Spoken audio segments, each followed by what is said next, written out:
gentlemen, please be upstanding for the worshipful of the Mayor.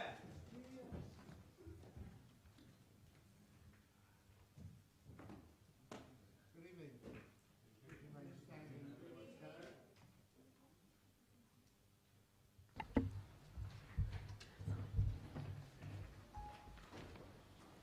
Let us pray.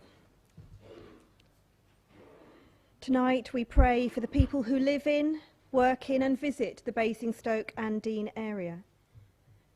We pray for those who are preparing for Christmas and welcome it as a time of joy, of getting together with family and friends, and for those of faith who are celebrating the birth of Jesus. We also pray for those who find this time of year difficult, whether that's through bereavement or illness or financial hardship. We give thanks to all of those who will be providing essential services over the Christmas period: council officers, care home and hospital staff, our police, fire and rescue services, and those who provide support for the vulnerable, the homeless, and for those in need of out-of-hours care. We pray for this meeting tonight that those who hold power are mindful of those who do not. May this season and this meeting be blessed, and may peace and goodwill break out in this room tonight. Amen.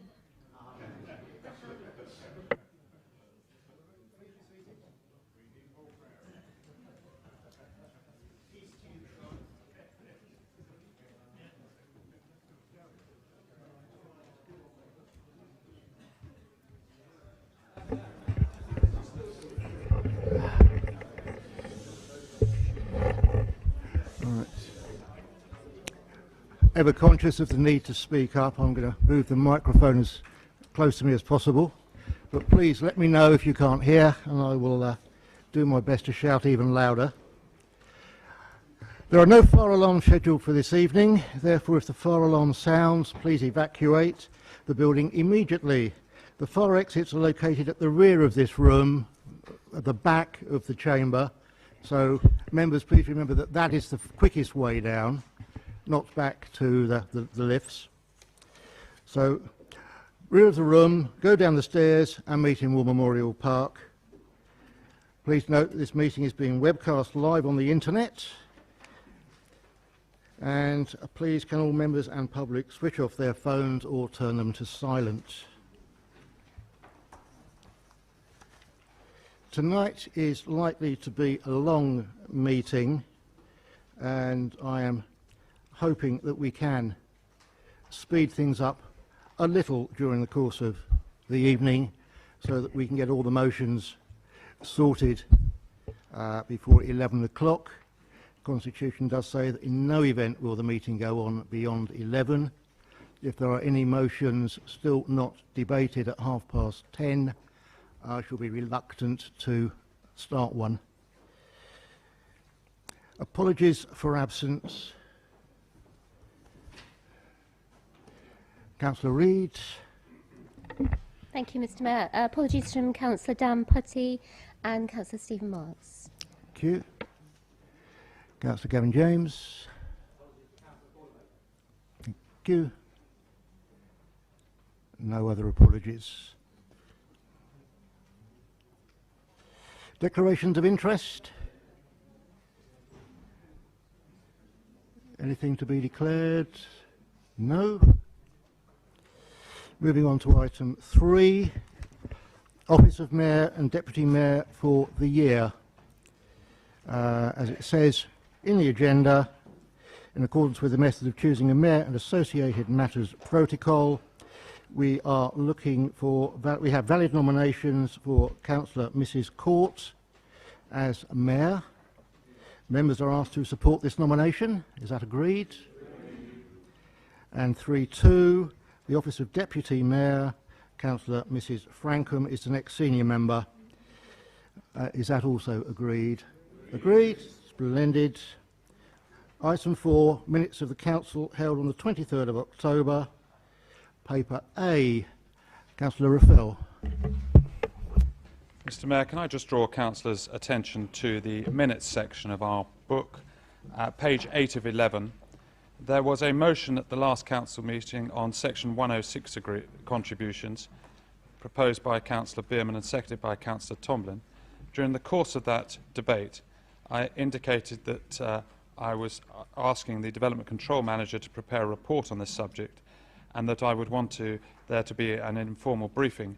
And I think I may have indicated, at least I feel I did indicate, that it would take place by the end of this month. Unfortunately, that hasn't been possible. The work is being done, and therefore the commitment is by the end of next month. I apologise if that is a problem for any members, but the fact is it cannot be achieved within the timetable that we set ourselves. Thank you, Councillor Raffel. Are there any other matters, or can we agree the minutes? Minutes agreed. I will sign them at the end of the meeting. Item 5, announcements. First of all, I'd like to congratulate our recently departed Chief Executive, Tony Curtis. He was presented with an Inspire Award for his contribution to the North Hampshire community. I think we can all agree that over his term as Chief Executive, that was a very well-earned award.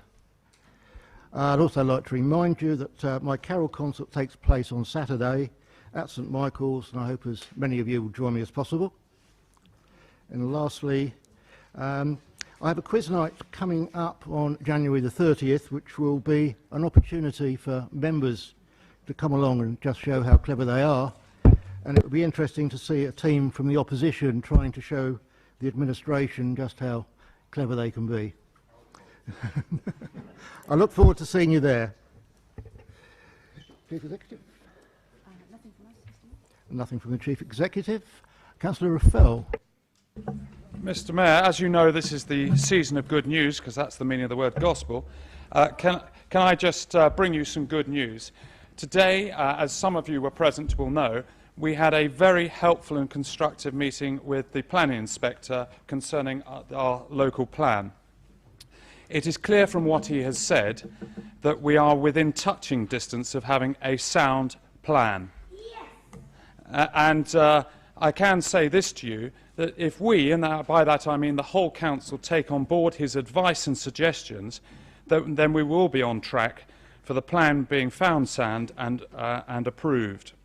The examination is set for the middle of May, and towards the end of our discussions with him today, he repeatedly told us that our housing number of around 850, based upon the evidence from Edge Analytics in their report using the 2008 trends, would be a number that he would be expecting.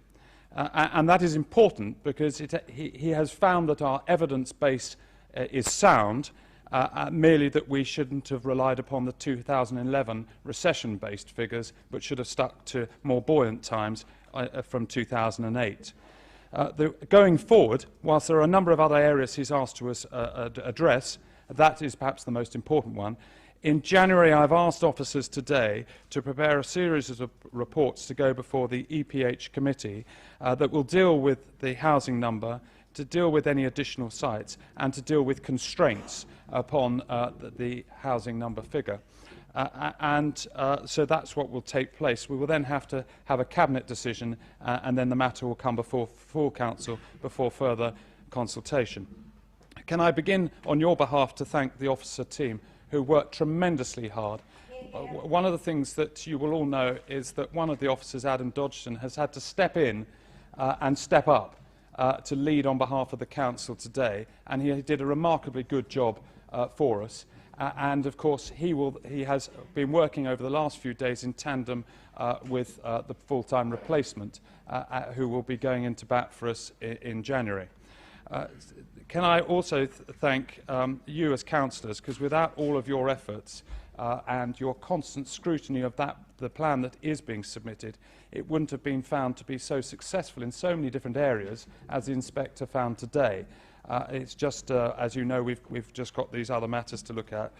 Can I therefore remind you of where we've faced this morning? We were told we had 4 options: withdrawal, suspension, go ahead because everything is fine, or go ahead and in effect have a car crash. What the inspector has done for us, and I'll just remind you of his words, what he said to us was, in the public session, he said, I will encourage you and help you to get this plan going as much as I can. Well, you can't get a more constructive approach as a result of the discussions we had with him, and that is all credit to you as members, your input, and all credit to the officers in their engagement with him. And so what he has effectively done is said to us, look, these are the dangers on the road ahead. I'm showing you how to avoid them. If you avoid them, your plan will be found sound and approved. So the message that goes out from here to developers and to you and to all the people we represent is the local plan is on track. Thank you very much for that. We can now move on to item 6, questions from members of the public. And in order to get through the business tonight, I would like the members of the public to come up, ask their questions in the order that's on the order paper, and then Councillor Osselton will answer them all together. So please, could I have Alex Maynard?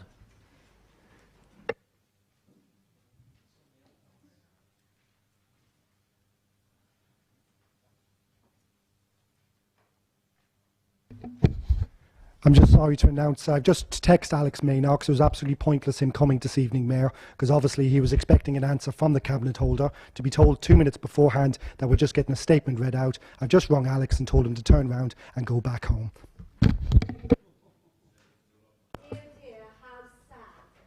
I think you'll find that the statement that would be made would be an answer to the questions.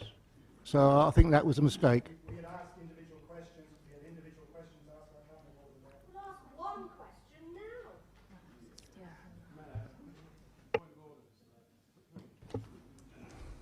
I'm aware of the enthusiasm from members of the public, but it seems to me that random shouting and screaming is not acceptable. If the members of the public could be a little quieter. Can we move on to the second question then from Hannah Copeland?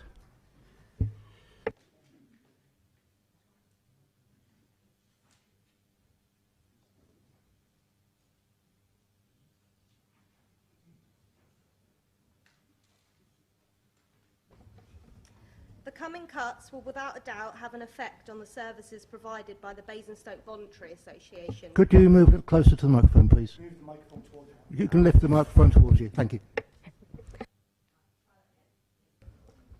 The coming cuts will without a doubt have an effect on the services provided by the Basingstoke Voluntary Association. How will the Cabinet member make sure that some of the vital work the BVA provides for the young people in this town will not be lost? Ollie Payne.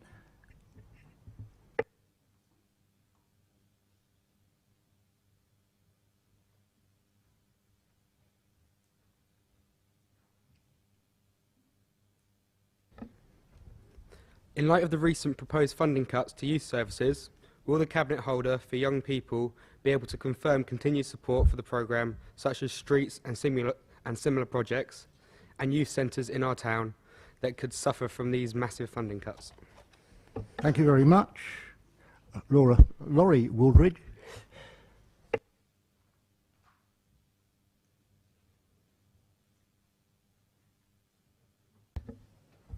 Shouldn't any service provided by Hampshire County Council be universal across the county?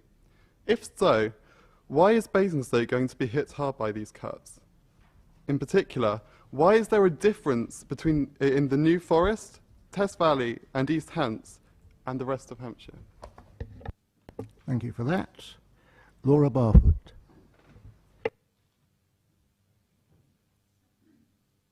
After finding out we weren't going to get individual answers, I rang Laura because she had a long distance to come and I told her to go, turn around, go back home.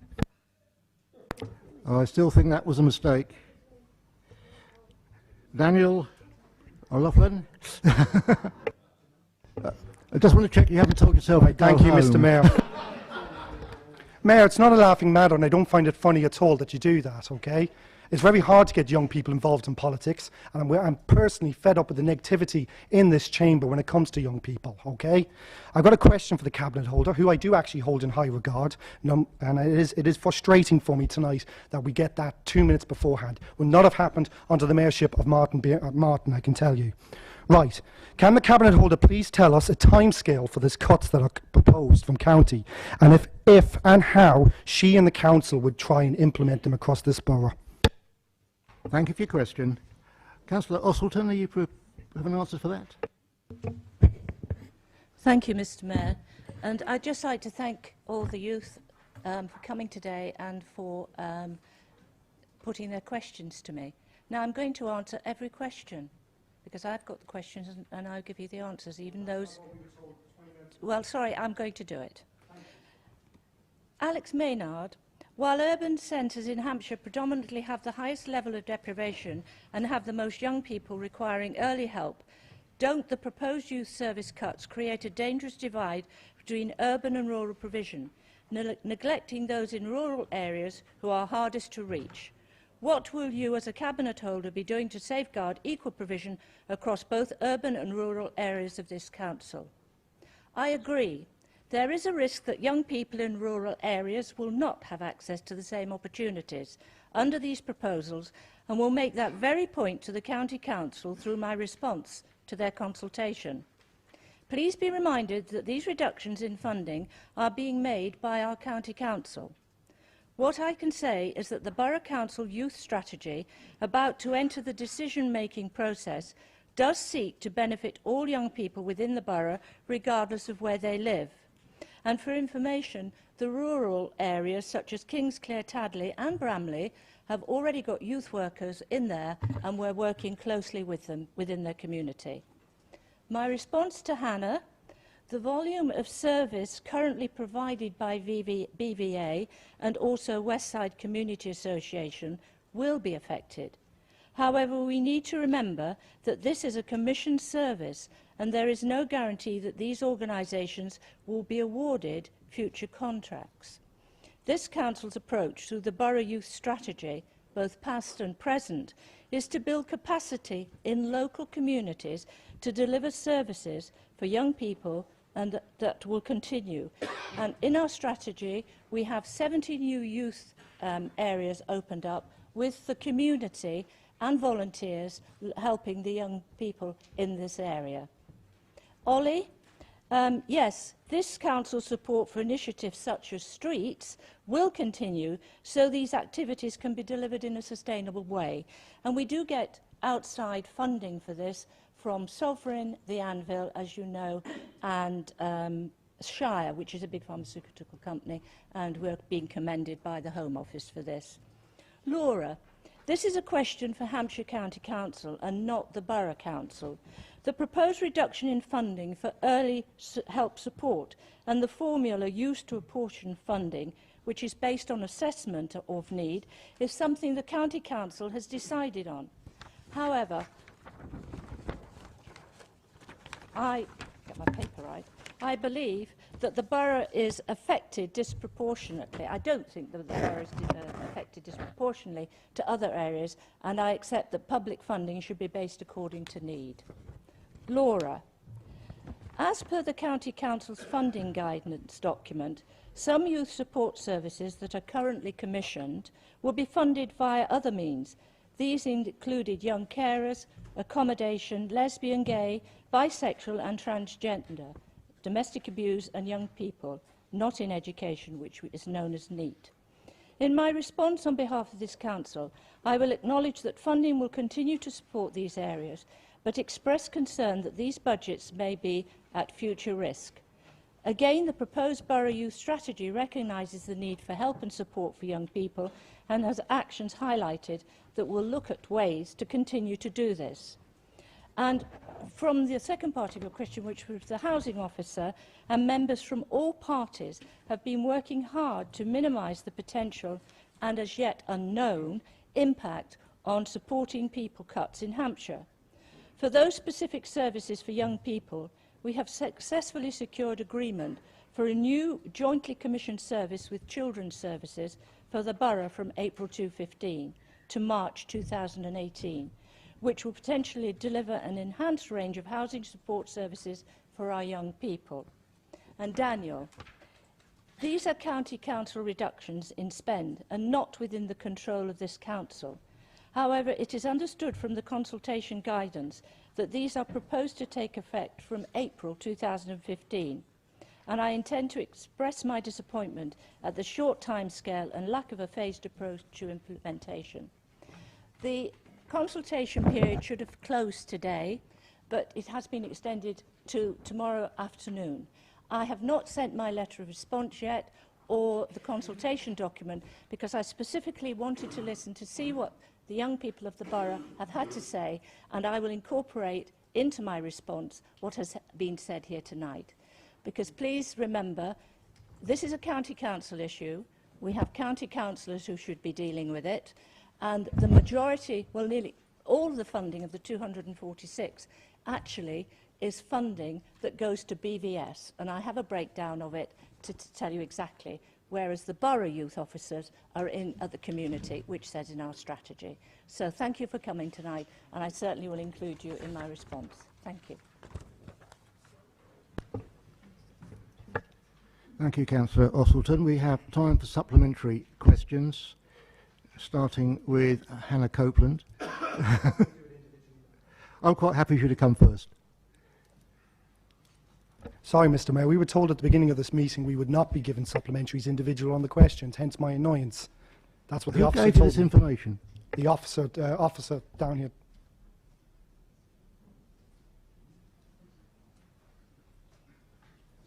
So go ahead with your supplementary. Okay, no worries. Well, first of all, I'd like to thank the Cabinet Holder. She's always been very supportive of issues facing young people, and yourself, Mr. Mayor. Your charities are, again, things are that the young carers and the scouts and other things, again, there's work that you've done for this borough. I would be appreciative.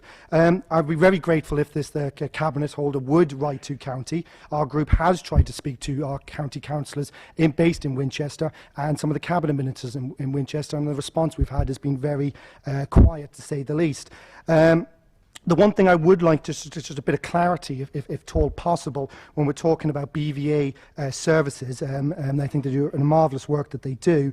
It's a very short space of window that organisations such as BVA and other places are going to have to try and implement these cuts. Would this council be offering any support, like they've done with the community officers or anything like that? Would there be support available to try and keep some of these youth workers for BVA and within the borough?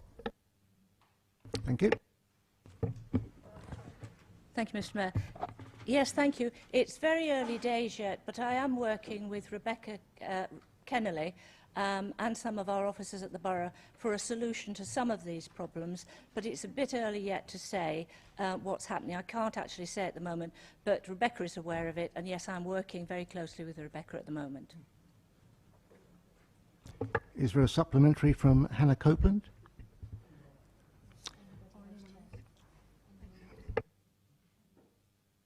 Is there any supplementaries? Okay. Right, well, thank you very much for those questions. Moving on to item 7, petitions. We have none received. Item 8, resignations and appointments from committees. Councillor Reid.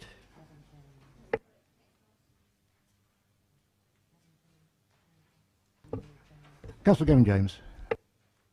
Thank you, Mr. Mayor. Can I swap Councillor Hussey from Development Control to go on EPP in place of Councillor Dunlop, who will make the opposite journey? Or possibly the other way round. But I'm sure you'll work it out. Strange enough from your side, that doesn't surprise me one little bit. Councillor Laura James. Thank you, Mr. Mayor. Can I advise that Councillor Jones will replace Councillor Washbourne on CEP? Thank you.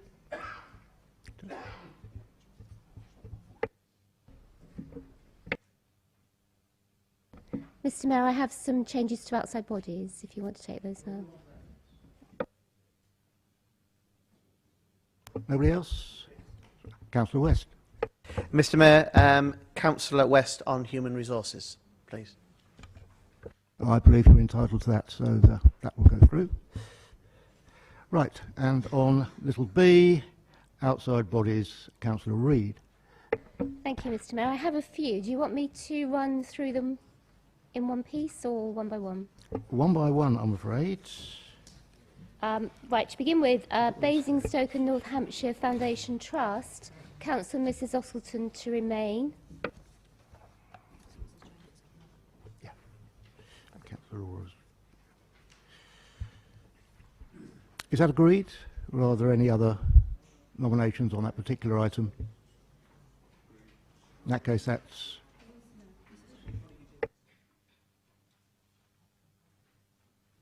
Sorry, we're on outside bodies. Councillor Reid has just proposed, if you can just tell us again, Councillor Reid. Councillor Mrs Ossleton to remain on Basingstoke and North Hampshire Foundation Trust. Is that agreed?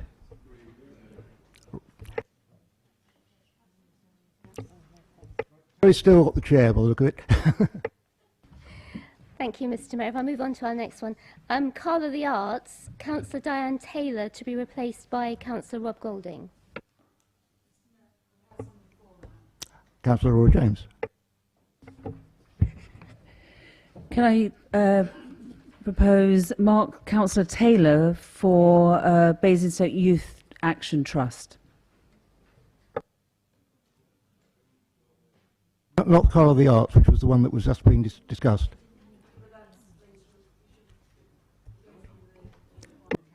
We'll carry on with the list. Well, I think you should go through each one on the list because I've got lots as well, and we'll have to keep going back. I had one before Carl of the Arts, that's why I stood up. Can you, while you've got the floor, you can go through your list, please. Okay. I'd like to propose Councillor Loney for Raglan. Oh, just go back again then. So Councillor Taylor for Basingstoke Youth Action Trust, Councillor Loney for Raglan Housing Association, Councillor Keating for ABC Partnership, Councillor Harvey for CVC Partnership, and Councillor Pearce for Young Enterprise.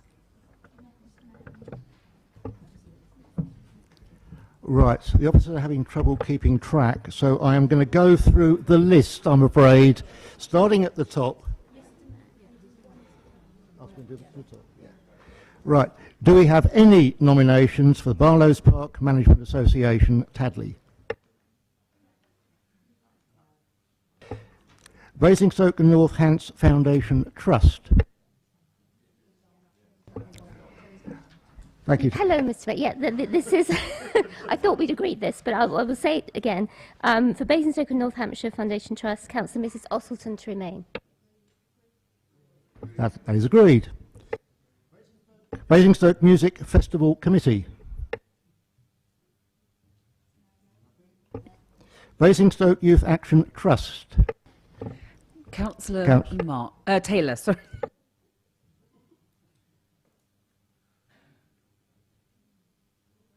Is that agreed?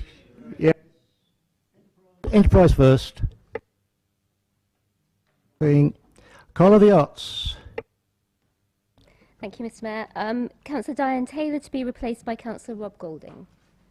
Is that agreed? Yes. Northern Road Safety Council. Nothing. Raglan Housing Association Local Service and Performance Committee for the Thames Region. Councillor Pam Loney.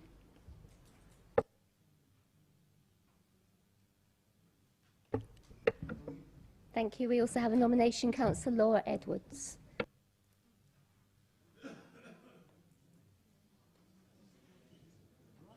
Right, we have a contested position. We will have to move to a... suspect it's going to be close.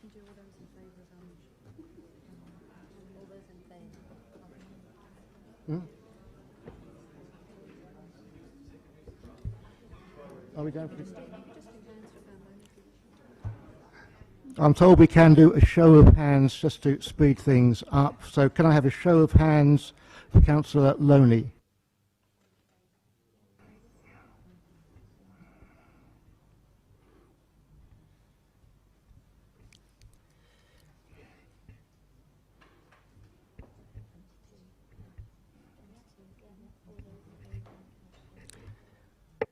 And Councillor Edwards.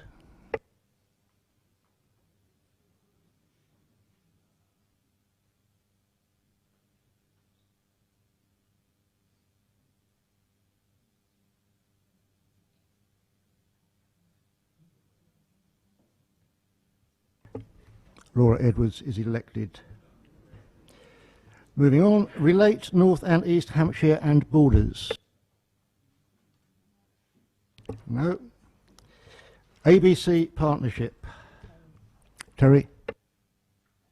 Thank you, Mr. Mayor. Councillor Rebecca Bean. Councillor Sean Keating.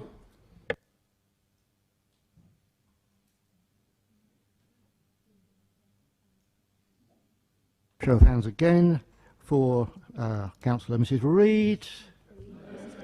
Sorry, Councillor Bean. My apologies.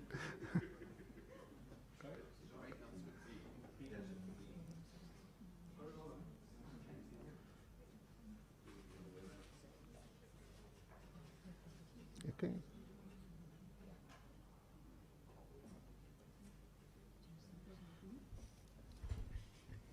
And Councillor Keating.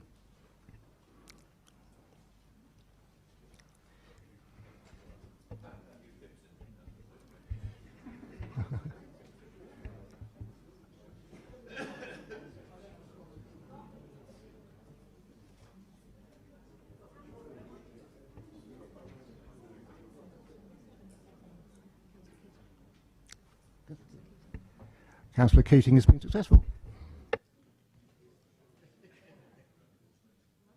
The Basingstoke Rural Partnership. Terry. Thank you, Mr. Mayor. Councillor Mrs. Ottleton to remain. Thank you. The CVC Partnership. Councillor Paul Harvey. Agreed. Whitchurch Silk Milk Trust. Councillor Keith Watts.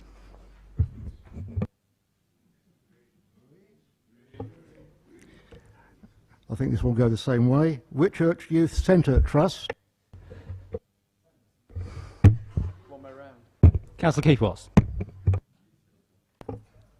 Looks like it's agreed. And lastly, and I think we have one on here, Young Enterprise North Hampshire Area Board.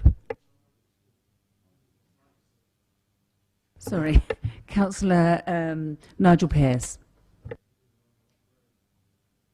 Looks like that's agreed. Agreed.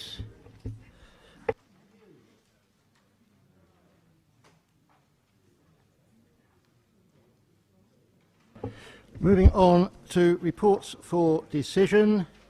Reports and recommendations made by Cabinet and Committees. Number 1, Human Resources Committee held 17th November 2014, Staff Honorarium, which will be introduced by Councillor Tucker. Thank you, Mr. Mayor. First of all, may I apologise for being late. I got caught up in the traffic that we have. But apart from that, Staff Honorarium, it's my great pleasure to move the recommendation on the order paper. Thank you. Thank you. Is that seconded? Thank you. Now we have an amendment to that, which is going to be moved by Councillor Keating.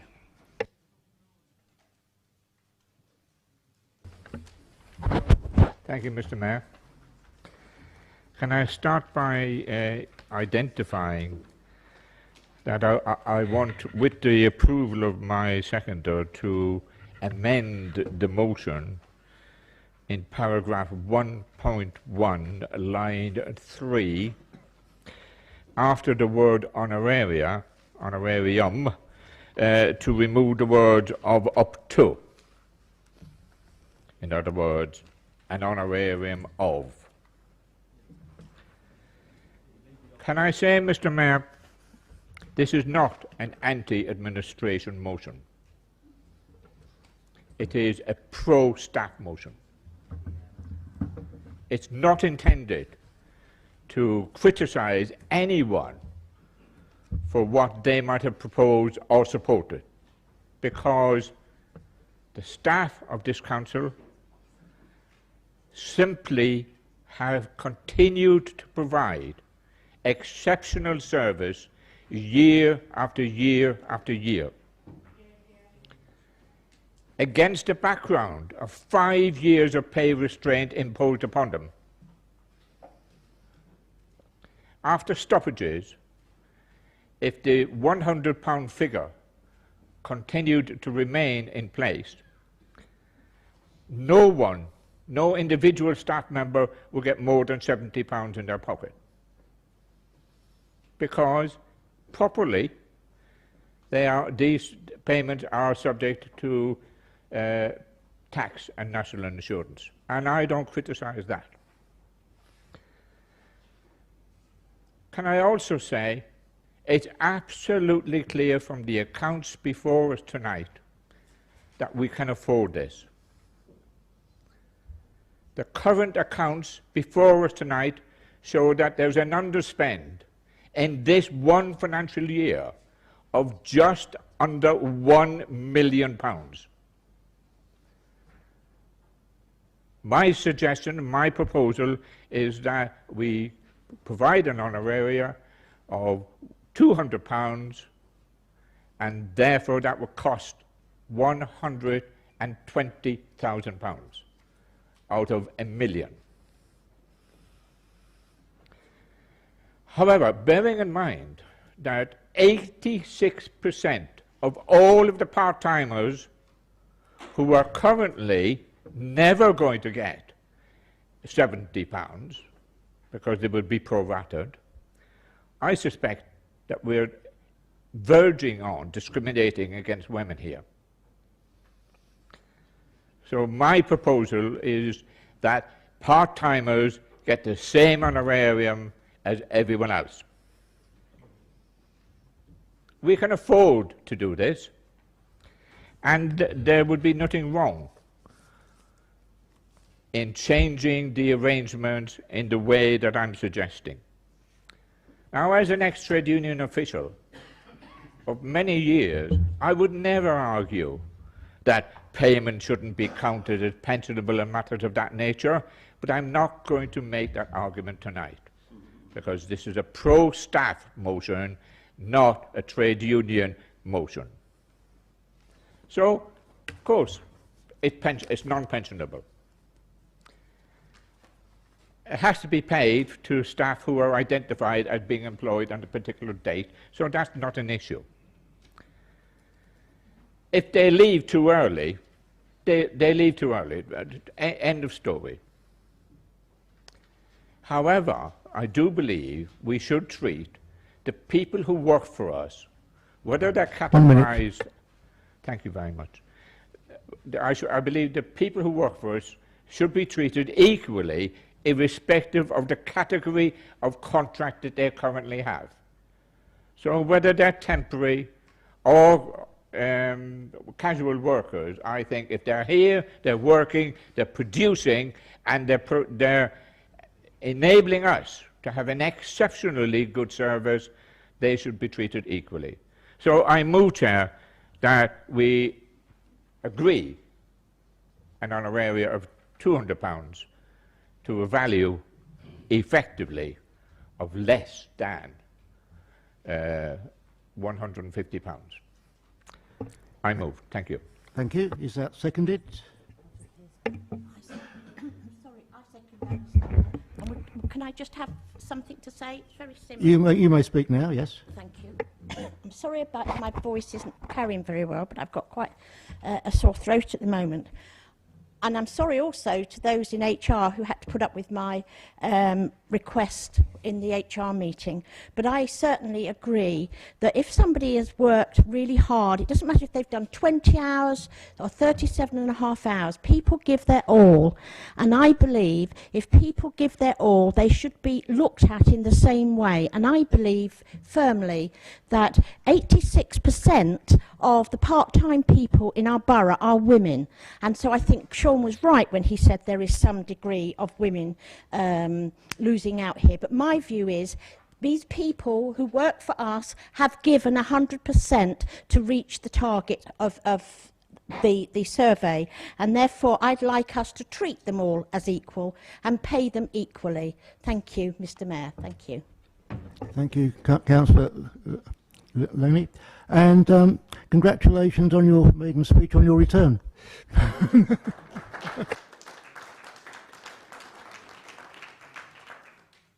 I have Councillor Pearce asking to speak. Thank you, Mr. Mayor. I just want to restate some things really. It's not about, in case you're about to say it, it's not about the Labour Party just seeking to spend money or go on a spending spree. We are not submitting a proposal after proposal to spend money. We do know our limits and the Council's limits, but this issue is one where we have the opportunity to demonstrate we're a really good employer. The employees in this authority over the past 3 years, you've heard, have experienced a reduction in their standard of living. They've been forced to choose between a pay cut or keeping their job. They've accepted pay increases which contribution doesn't enable them to keep up with living costs. We've even seen recently a decline in satisfaction on the employee survey. The downturn is marked in areas such as pay and benefits, as well as a decline in management support for employees. And now that's only just 50% of our staff would recommend Basingstoke and Deane Borough Council as a place to work. That's all significantly less than it was when the survey was first taken. Now, the initial offer made by the leader was a start, but not thought through in terms of equality. My colleagues here are absolutely right. This offer discriminates against part-time women. You may feel it doesn't directly discriminate, but I can assure you, indirectly, it absolutely does discriminate. In response to the Conservative publicity, we're not on any form of spending spree. We already know that we're already underspent on the salary budget, so this gesture would easily be covered by that underspend, which is about £300,000. And let's also not kid ourselves. Underspends are as much a question of budgetary control as overspends. And again, we understand this authority will achieve yet again another underspend this year. All we're asking on this occasion is to use some of that underspend on our hard-working, exemplar staff and stop moaning about the issue. They deserve every penny. So no to pro rata, increase the honorarium to 200. Thank you. Councillor Sanders. Sorry, Mr. Mayor, I think Councillor Leake actually had his hand up before me. I'll let you give way. Councillor Leake. Thank you, Mr. Mayor. As usual, I'm going to be Scrooge at Christmas time. Whilst I recognise the excellent work done by members of staff, I'm sure we can all name several who might not fall into that category. In my view, bonuses, honoraria, call them what you wish, should go to those who deserve them and not just be an all-round pay increase. I'm also surprised by the Labour group wanting to double the recommendation of the already overly generous administration. It seems not 5 minutes ago since Councillor Laura James was telling us about the many residents who have to rely on food banks. What will they be thinking? We also have many elderly residents who also happen to be council taxpayers, who would welcome the receipt of £100 at Christmas time. What will they think? I agree that overall, officers have done a good job to achieve our high performance ratings and congratulate them. But isn't that what we pay them for? I'm sure that both the principal recommendation and the amendment are well-intentioned, but they're not recommendations or motions that I can support. Thank you, Mr. Mayor. Thank you, Councillor. Councillor Sanders. Thank you, Mr. Mayor.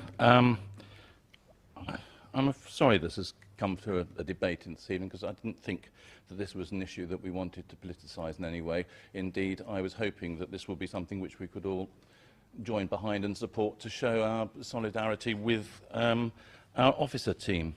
But I'm afraid I know it's Christmas and it's the time for bar humbug, and I was going to play the role of Scrooge, but I think that's already just been played. I'm instead going to oppose the amendment for a very simple reason. Originally, when I conceived of this honorarium, it was because we wanted to give a token to our staff as a reward for all the hard work that they put in over the years to achieve the really good results that we had achieved. And I think it's been accepted by them exactly as that. It was never meant as a salary supplement or anything like that. the amount of money that we're talking about can be contained within the current budget for salaries. I think we have to achieve a balance between what is right for us to show as a token of our appreciation towards staff and the fact that this is council taxpayers' money. What do they want to see us do with that money?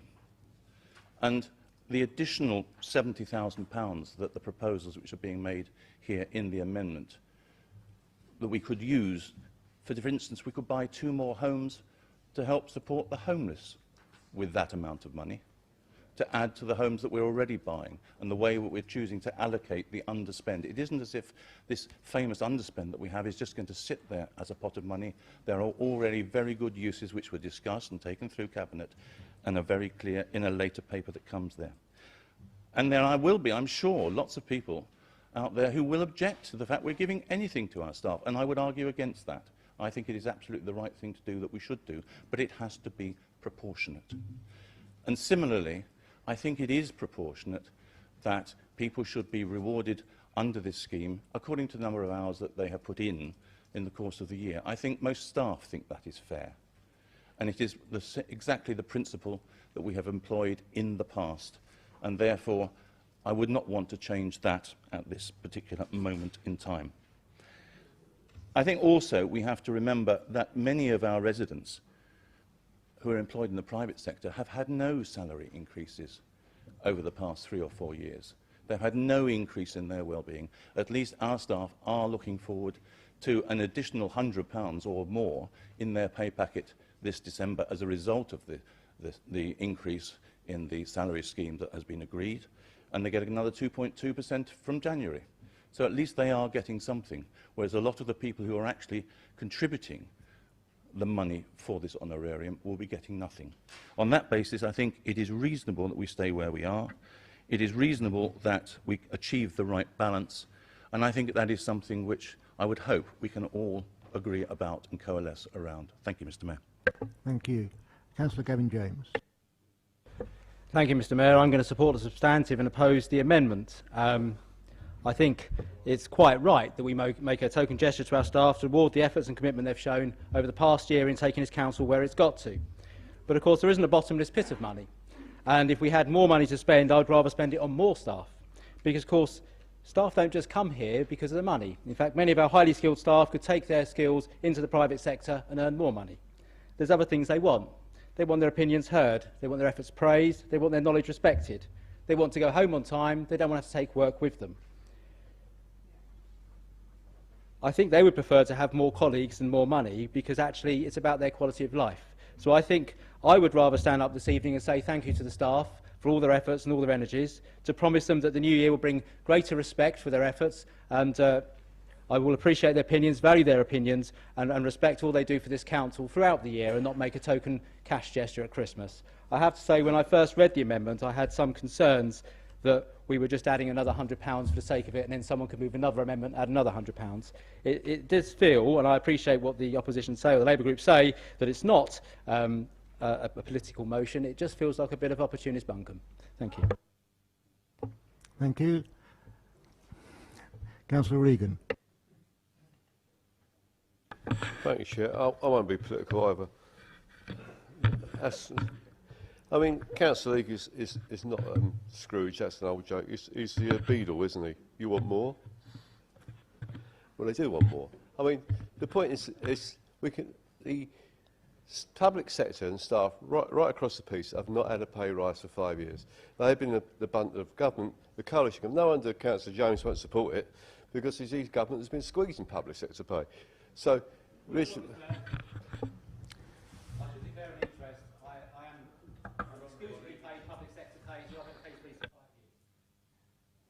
Noted. Well, you're a masochist then. Yeah?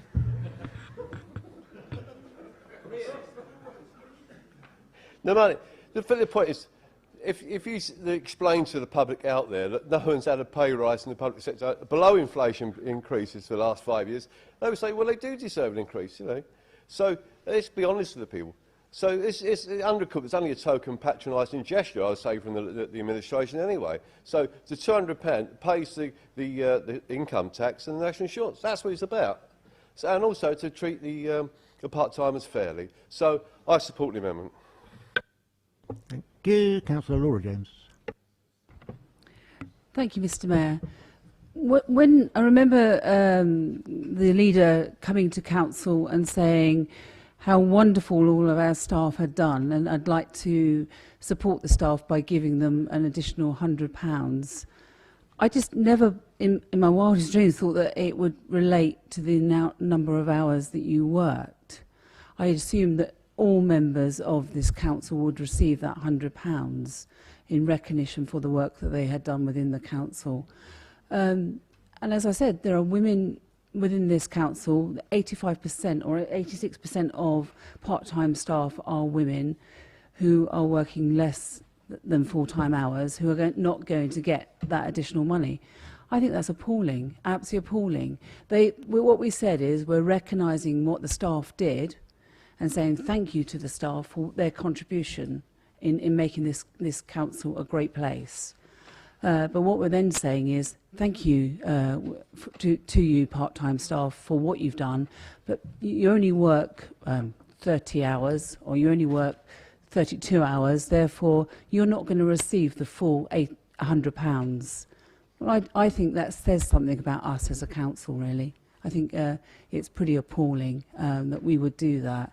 And I'd like to say to those women that are part-time, thank you for the work you did, and I'm very sorry that you are going to be penalised and you will not receive the full £100.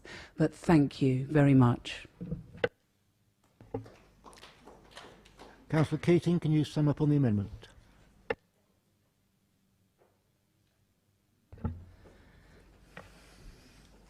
Thank you, Mr. Mayor. First of all, Mr. Mayor, can I ask that we have a separate vote on the question of the full value, whether or not it's pro rata for part-timers, and whether or not the payment to staff should include casual and temporary workers. Can you specify which paragraphs you want voted on? Well, they're in the report, Chair. Just take them one at a time, if I may ask you. That's a simple request. Can I now respond to the absolutely appalling response from what I didn't think would be an administration position? Let me just start by saying bankers, accountants, and all of those other people get bonuses every year, whether or not they get paid for what they're doing and whether or not they get paid after fiddling. The reality, Mr. Mayor, is very simple.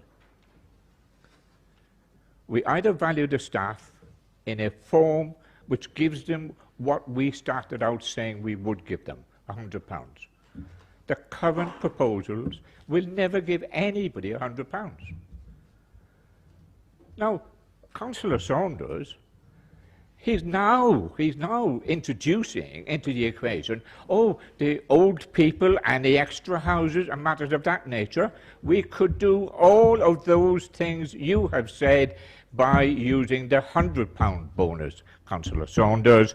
So introducing that at this stage is absolutely misleading. You said the bonus was intended to reflect the interests of the staff, and I am not sitting down. Councillor Saunders, you have a... It's not a point of order. Personal explanation?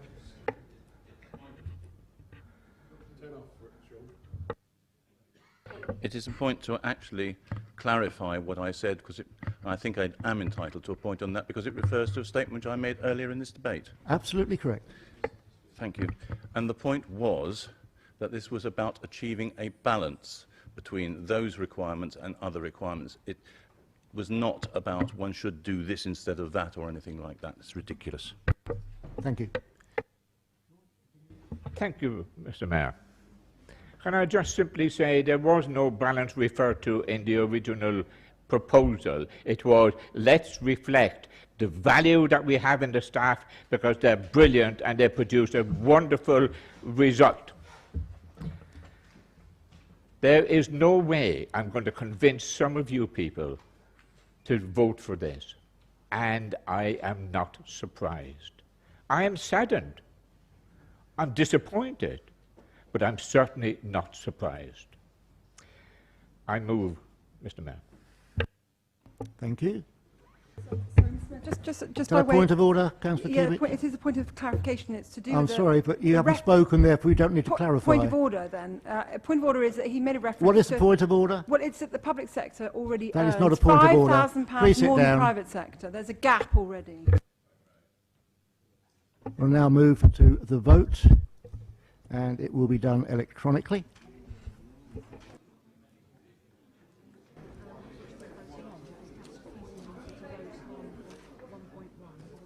You want to clarify? Right, the Acting Chief Executive will clarify. For assistance members, Councillor Keating has asked that the vote be taken separately. So this first vote will be on point 1.1. For clarity, I'll just read that out. It is recommended that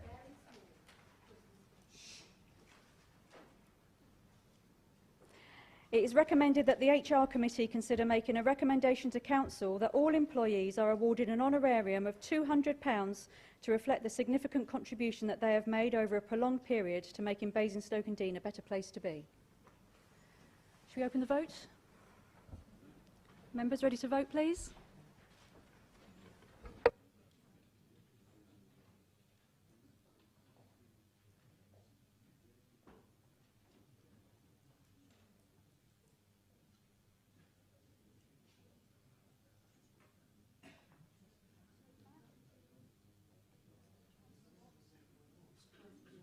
Councillor Watts, you voted?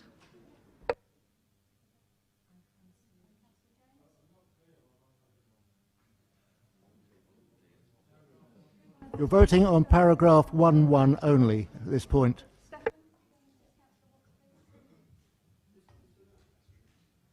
Councillor Hussey?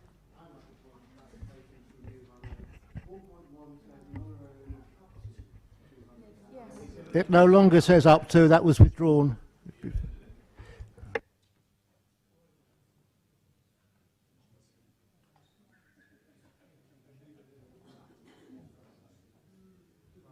The voting is now closed.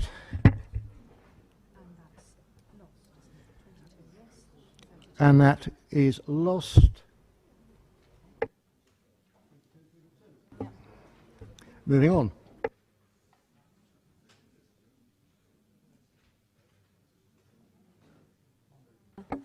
Councillor Keating, if we proceed to the next one, and just to clarify, if agreed, the bonus payment will be made on the following basis. It will be a one-off payment and will not be consolidated into pay scales. This ensures there is no ongoing impact in future years. Councillor Keating has asked that the matter part-time staff to receive a pro-rata payment to be deleted. Yep. So this means that when we get to the substantive, that the payment is for all staff at the same rate. The payment will not count as pensionable pay. Tax and national insurance will be deducted from the payment. Over the page. The payment will be made to all staff who are employed by the Council on 23rd of October 14, regardless of their length of service, including fixed term and temporary staff who remained employed on the date the payment is made. Should an employee receive the payment and subsequently leave the Council service prior to the end of the financial year, it is not proposed to reclaim any part of the payment. And then, Councillor Keating, you asked for that last point to be taken separately, didn't you? Yeah, thank you. Open the vote, please. Can we open the vote?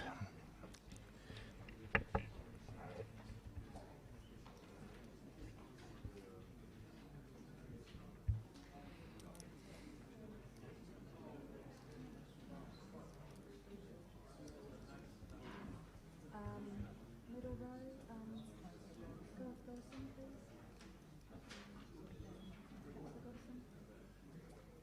Okay, Close the vote.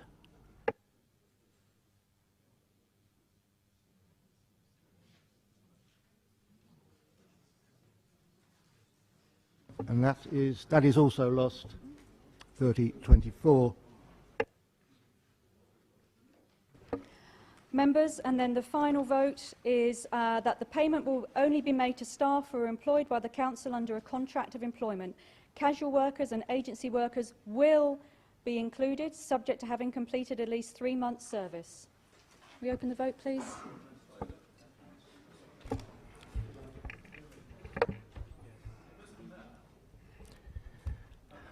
Councillor Leake.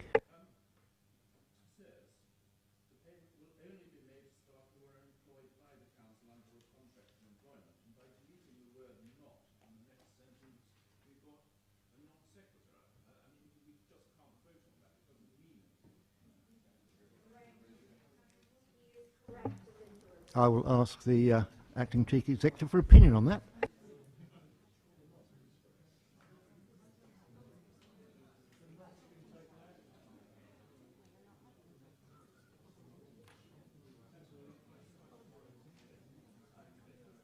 No, I think that makes sense. I cannot delete only without Councillor Keating's consent. Councillor Keating? Yes, that would work.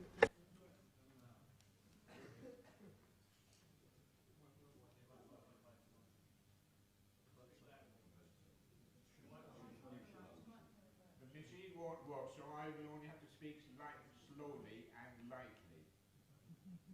The word "not" has already been removed, and therefore casual workers will be included, subject to having the relevant service. That cannot be misunderstood unless by somebody who probably got a garter or two.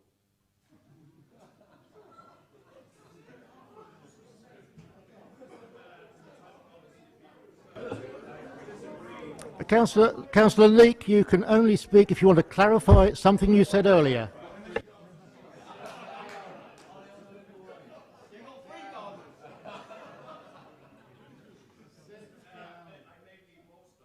Right, can we just stop while we try and find out what's happened to the mics?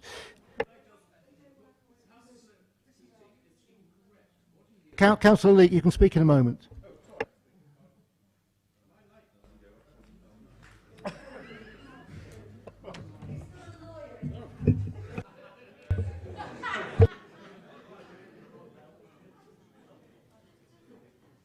Right, I'm told that as we're in the middle of a vote, the mics aren't working. So, sorry, I'm just going to ask Councillor Leake to briefly speak, and then we'll move to the vote.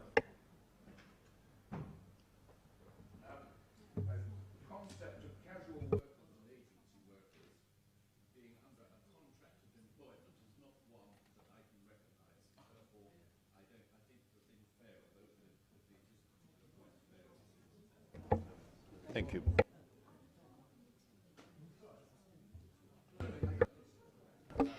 May I help? Yes, please. Members, may I help? Councillor Cubitt has made a helpful suggestion, just to build on Councillor Keating's point. And indeed, if the word "only" is removed, then if this reads, the payment will be made to staff who are employed by the Council under a contract of employment. Casual workers and agency workers will be included, subject to having completed at least 3 months' notice. At that point, it works. If Councillor Keating is content with that? Thank you, Councillor, and Councillor Cubitt. Right, and thank you, Councillor Keating and Councillor Cubitt. We can now move to the vote.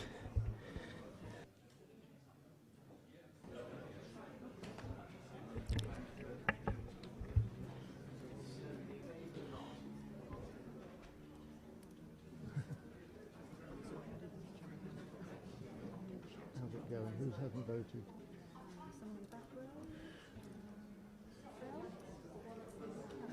Few people haven't voted yet. It's make your mind up time.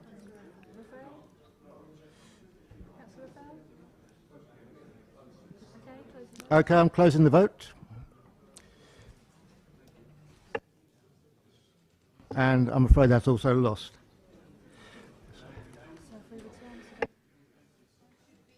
So we can now return to the motion. And we'll open the debate. Councillor Saunders. As we, I think, have spoken enough, can I move that the vote be put? We'll move straight to the vote.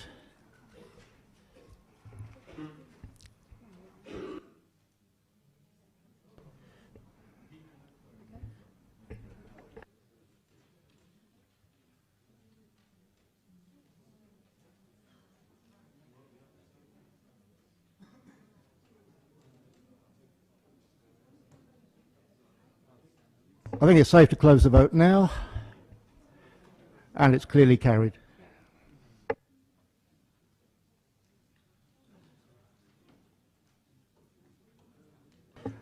Moving on. Item 2 of November. Hush, hush. Pay structure. Paper C and page 5154 of the minute book. Councillor Tucker to introduce. Thank you, Mr. Mayor. It's my pleasure to move this recommendation. The pay awards for 2014-15 have gone through, and the result is that there is a conflict of overlapping around the spinal point 58 on grade 11. It is therefore recommended that 58 be deleted from the Council's pay structure with effect from the 1st of January 2015. Only 2 members of staff will be affected, and it is proposed that they move to point 59 on grade 11 with effect from the 1st of January at a one-off cost of 2,800, and there will be no increment in April for those 2 staff. Thank you, Mr. Mayor. Thank you. Is that seconded? Do you want to speak now? No. Can we all agree that? Agreed.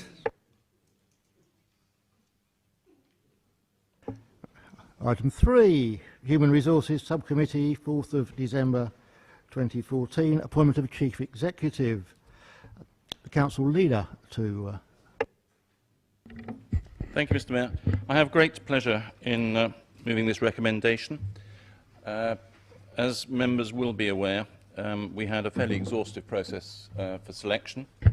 We had 33 applications, all of a high standard, which were gradually reduced down to a long list and then to a short list, who were asked to come for a 2-day assessment programme.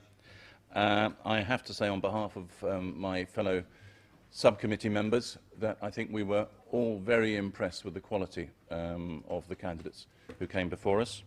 And I think, if I may also speak on behalf of the group leaders who also, I think, were impressed similarly about the quality of the candidates.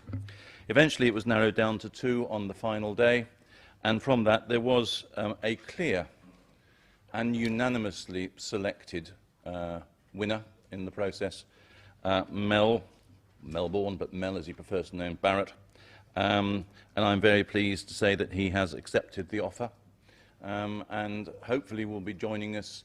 He is on a 3-month notice period, but hopefully will be able to join us before then, but that's still subject to negotiation with his existing employers, Hammersmith and Fulham.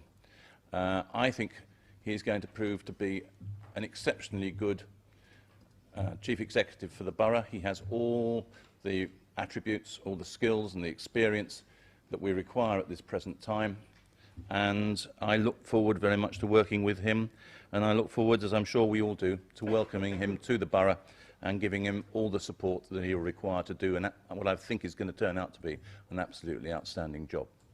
Thank you, Mr. Mayor. I move. Thank you. Are we all in agreement?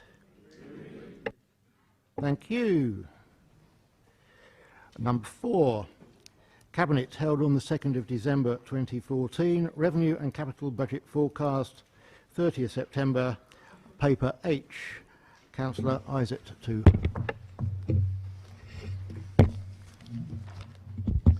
Good evening, Mr. Mayor. This paper covers the revenue and capital budget forecast as at 30th September 2014. The paper seeks Council's approval to the following, to the use detailed of the forecast budget surplus after allowing for Cabinet-agreed carry-forwards. These include, firstly, contributions to reserves, and secondly, new initiatives including to housing and homelessness and additional capital grants for the purchase of existing dwellings in 2014-15, and additional capital budget for top-of-the-town improvements and additional revenue budget for Basingstoke Festival 2014-15. Also, we are proposing that if there are additional additional capital grants for the purchase of further dwellings to alleviate homelessness, that budget should be increased from £190,000 to a maximum of £373,000 to enable us to buy 10 properties altogether, if the budget surplus allows that to occur. So I move the paper. Thank you. Is that seconded? Thank you. Councillor Pearce. Thank you, Mr. Mayor. Can I refer you to page 9 of 38, please? The top paragraph 6.1, Parking and Access Schemes Partnerships Portfolio. I'm slightly bemused by this. Councillor Jones and I were asked some weeks ago if we would agree that the alterations to the top 4 streets, which are in Buckskin, for the parking and access scheme, should be left until more people have been housed again.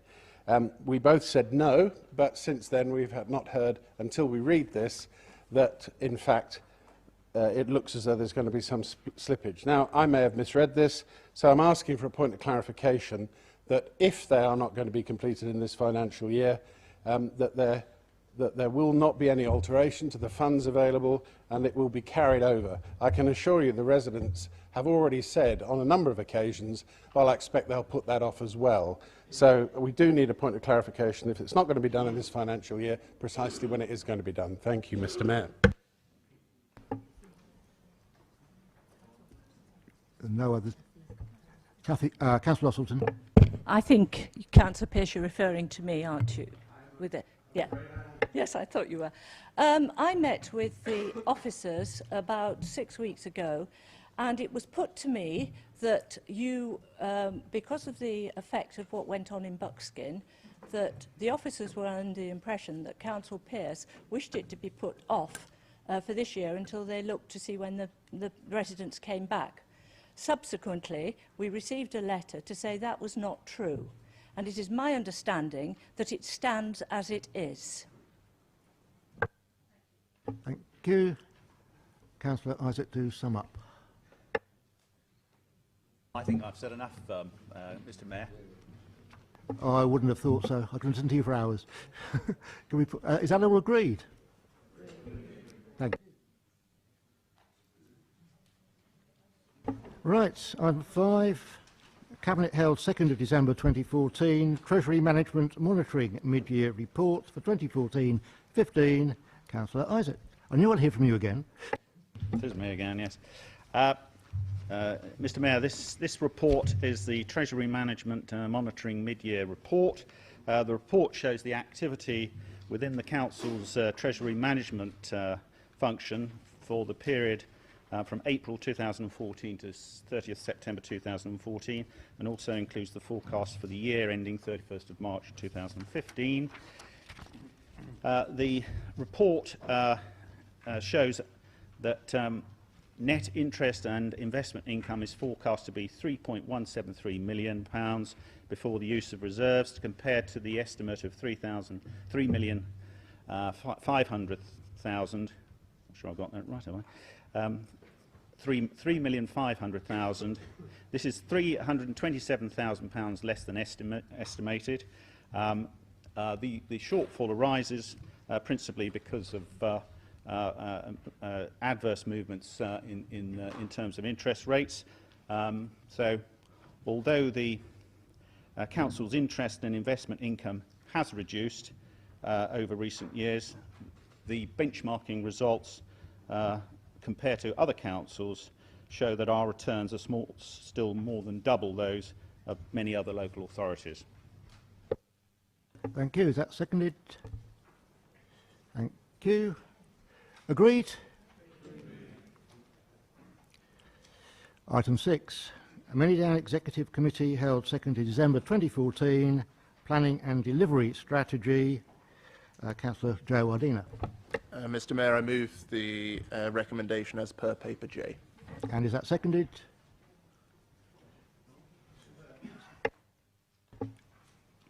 Councillor Potter. Certainly not trying to second this, Mr Mayor, just the opposite. I want to speak on it and I want to move an amendment to the decision that's before you tonight, just moved by Councillor Joe Wardiner. If I could just explain, if I may, Mr Mayor, the Manydown Overview Committee met on the 27th of November, and it was the commentary from that committee that went forward to the Manydown Executive Committee on the 2nd of December. I think there were people in this chamber who sit on that committee with me who would bear witness to the fact that it was a substantial meeting. I think it was about 3.5 hours, and we had substantial discussions following a couple of reports that we had before us, one of which was from GVA Grimley about the various options for the delivery of the project of Manydown. Now, whilst I would certainly admit that a lot of the discussion was around the so-called preferred option of a joint venture model, I argued, and it was supported by others, that there were various other delivery modules that ought to be considered and given weight and research put into those, whilst at the same time, obviously, we moved ahead with other matters in regard to Manydown. And I make the point, Chairman, it's referred to, I think, in the minutes of the Manydown Executive Committee, that there was a paper before the supplementary report from the Manydown Overview Committee. I'm sorry about all these titles. And in regard to the section in question, which supports the recommendation going to full council to undertake the, agrees to undertake the further exploration of a joint venture model as the preferred delivery mechanism, it went on to say, together with a complementary mechanism for the Manydown project. Now, I know the minute there can be interpreted in different ways. I know what I meant from that, and that will come back to the Overview Committee in due course. But that was meant to be the supplementary work that needed to be done in terms of other models for delivery. Now, that has been eliminated from the decision made by the Manydown Executive. Now, I respect the fact they can do that. I mean, by the way, the meeting in question on the 2nd of December must have set a record. It was 2.5 minutes long, and in fact took the chairman longer to read out the fire regulations than any discussion on the report before them. And that was the decision that they came to, which obviously is what I would describe as the edited and abridged version. Now, we on this side of the House, the chamber, are used to being treated with disdain by the cabinet, but I think that probably sets new records in this regard. The important thing, I think, Mr Mayor, in this regard is that, consistent with the views of the Manydown Overview Committee, we want other things to be looked at and work to be done on other things at the same time as the joint venture model being pursued. And so my amendment is to add back in the words that were included by the Manydown Overview Committee, which is preferred delivery mechanism, together with a complementary mechanism for the Manydown project. Now, that'll be debated in due course what that really is, but those were the words used by the Overview Committee, and I want those to be added back as an amendment to this decision which is before us tonight, Mr Mayor. Thank you. Is that amendment seconded? Thank you, Councillor Watts. You want to speak?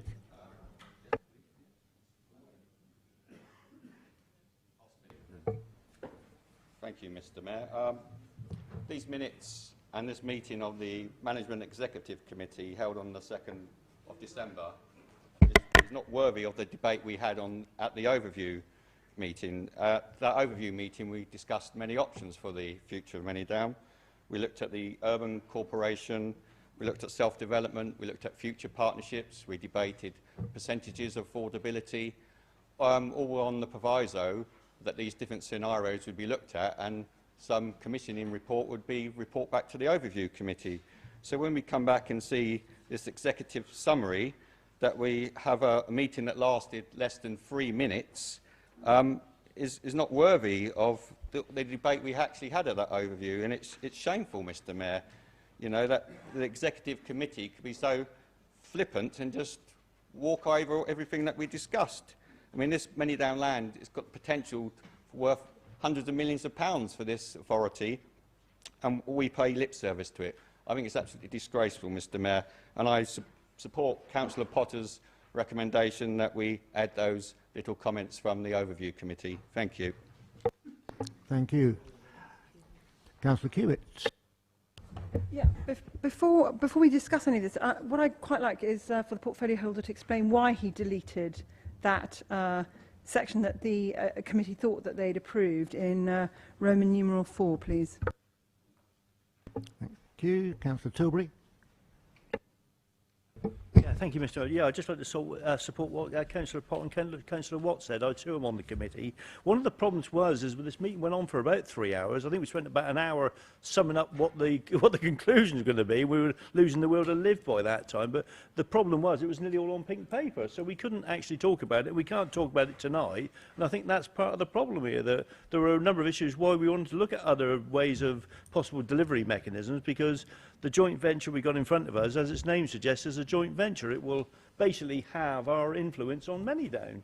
You know, we've got a fairly small. We often in this chamber, or, you know, when we talk about Manydown, we talk about, you know, the fact that we own the land. Well, we don't actually own the land. The landowner still owns the land. We've got a lease on it. We've got this deal tied up with Hampshire County Council, and if we now divide that by 2, then we're going to have half that, aren't we? So, you know, our influence is waning by the day on Manydown. This is the problem, and that was one of the issues that came out of this. But unfortunately, we can't tell you any more than that because it was all on pink paper.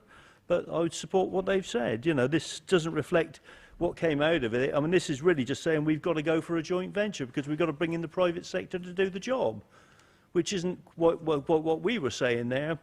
And there were other options of doing it, which, again, I can't tell you which one was likely to be the more profitable, because I think that's not covered in here either. But you could probably work it out for yourself. Councillor Isaac. Thank you, Mr. Mayor. I'm glad to offer some clarification here. The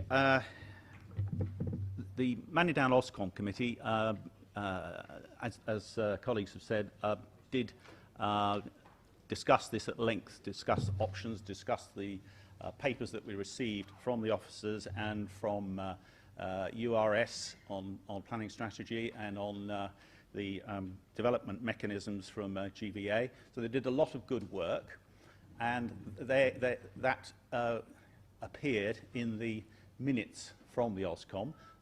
Those minutes went to the Manydown Executive Committee, and we, as a Manydown Executive Committee, took on board what was being said in those minutes. And I'm sorry if the minutes of the MEC are brief, but it's not intended that we were not taking account of what was passed in the Manydown Oscom Committee. And I have no difficulty in accepting that Councillor Potter's comment that we should agree to undertake further exploration of a joint venture model as the preferred delivery mechanism, together with a complementary mechanism for the Manydown project. So, if that clears things up. Sorry, you certainly that should be added back in. Yes.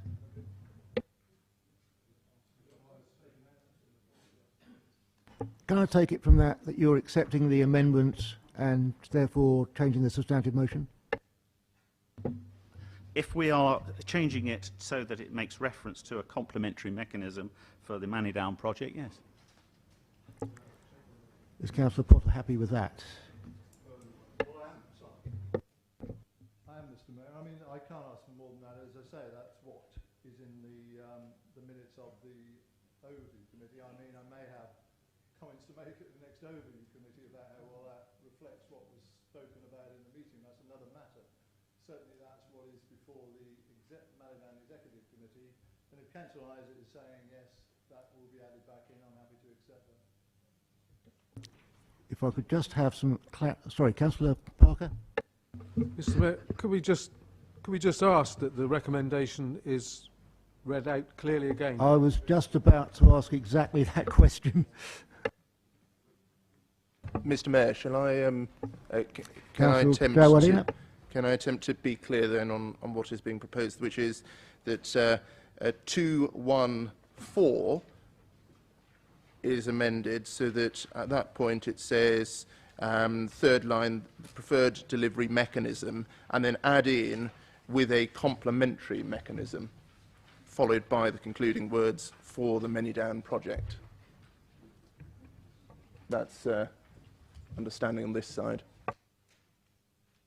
Is everybody happy with that?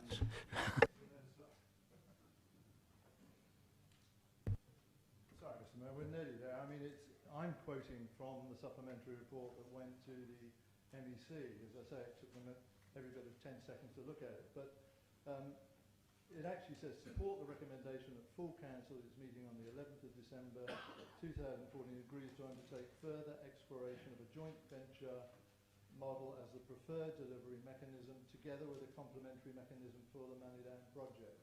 No more, no less. I mean, that's it, as verbatim in the report that went to the Manidan executive. Joe Wadena. Mr. Mayor, and that is exactly what I was just referring to. Item 4 in the recommendation 2.1 on page 2 of 8 of paper J says recommend, I'll read it in full, that full council at its meeting on 11th December 2014 agrees to undertake further exploration of a joint venture model as the preferred delivery mechanism, the amendment being with a complementary mechanism, and then the concluding words, together with, for the Many Down project. Is everybody happy? Are we all agreed? Splendid.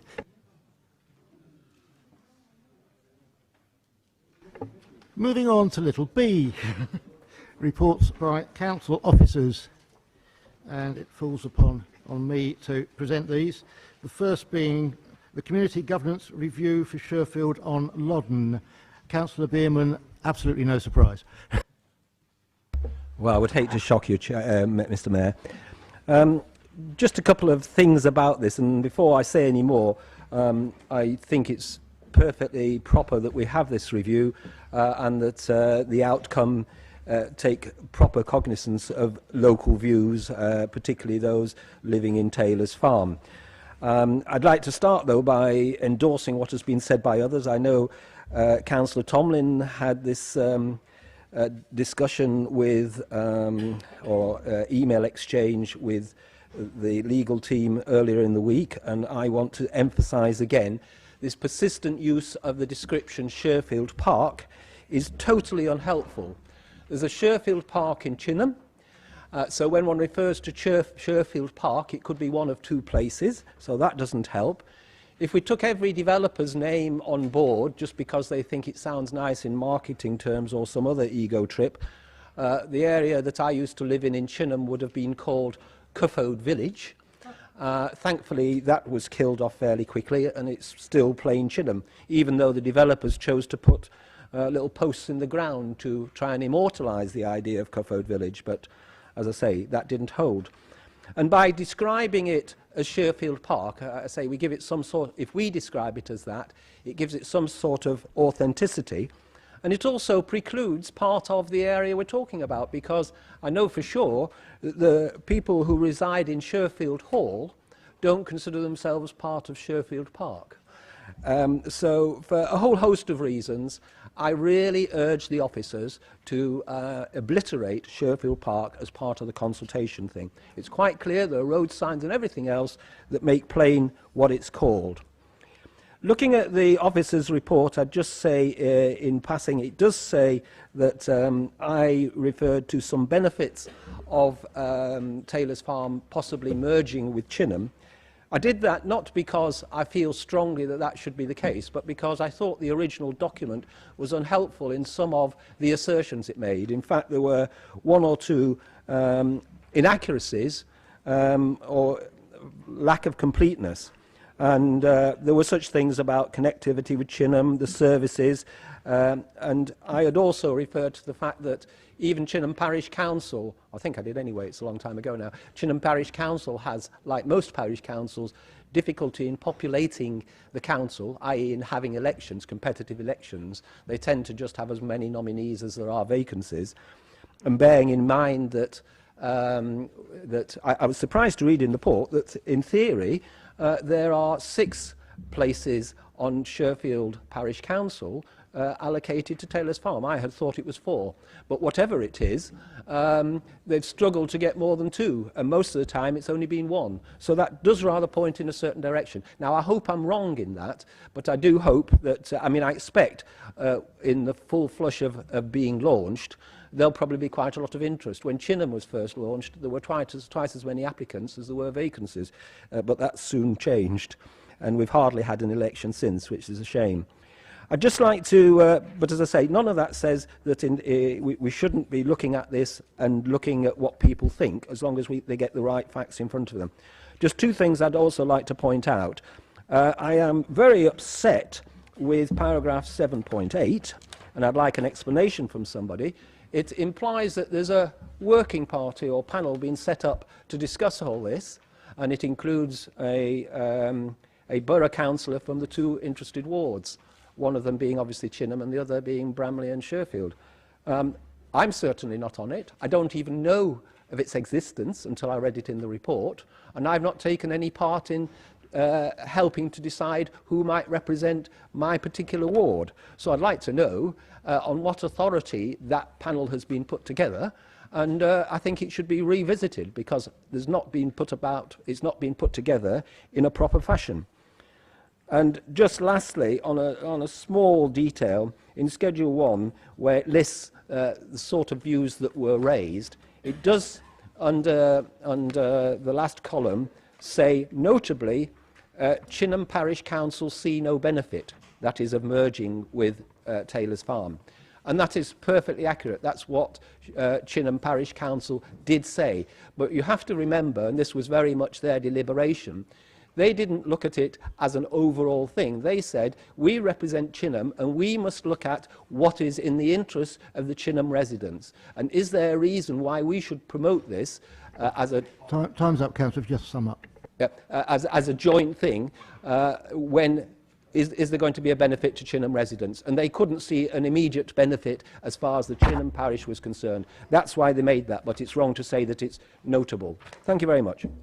Thank you. Councillor Still. Thank you, Mr Mayor. Sherfield Park, as Councillor Beerman's mentioned, is known as Sherfield Park on Taylor's Farm. So it has no connection with Chinham whatsoever. That's one point. The working party has been set up. I do actually chair that working party, and Councillor Geraldino is the other councillor on there. It's made up of parish councillors from Sherfield and Loddon Parish Council and 2 councillors from the community centre. It's going really well. We're doing a lot of work and we're all talking and we're getting there. We're all very excited about where we're going with this. The reason Councillor Beerman, I feel, has not been invited because he is so disinterested in Taylor's Farm becoming a parish council.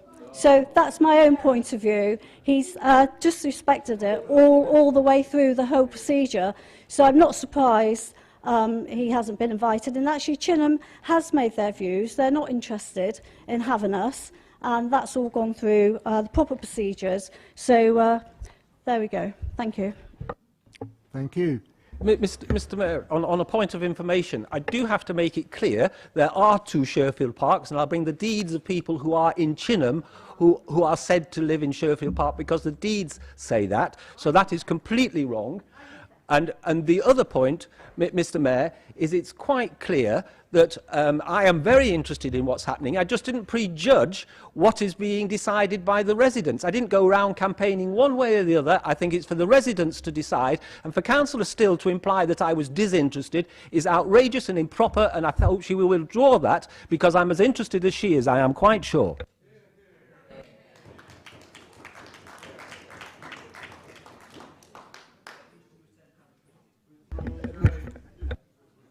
Mr. Right. Mayor, I also ask that this alleged committee panel be looked at, because it isn't right. Thank you, Councillor Beerman. Right, can we accept the report?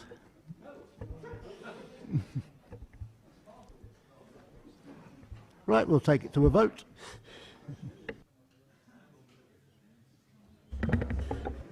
If it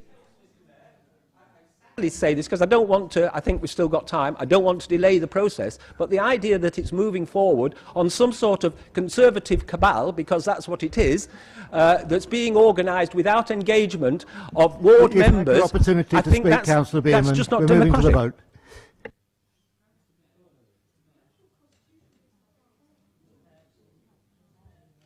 Sorry, but the vote is now open.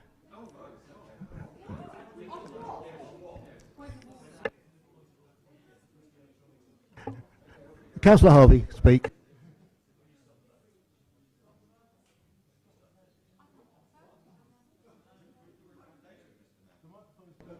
Thank you, Mr. The Mayor. microphones don't work while the vote is in progress. I appreciate. My point of order is this. What are we voting on? Because what Councillor Beerman has raised in relation to the Working Party and what's been gone about is one thing.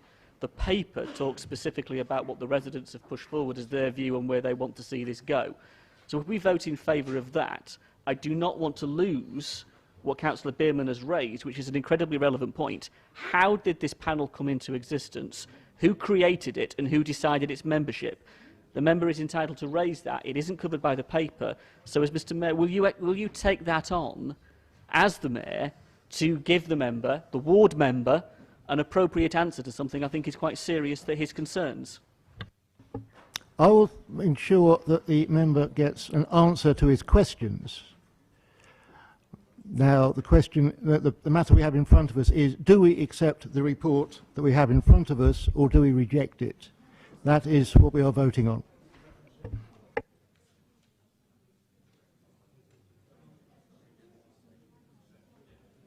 Deputy Chief Executive.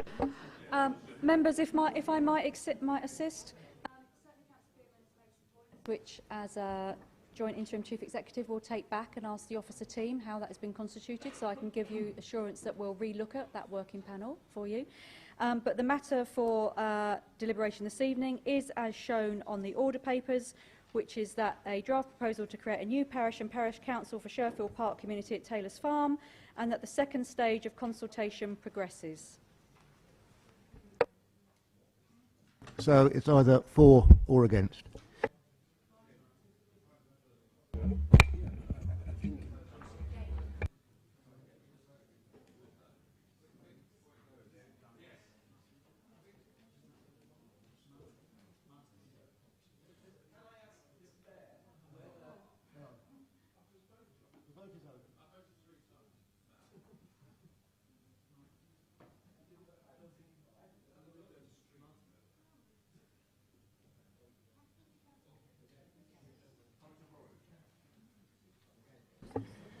Councillor Keating, a point of order.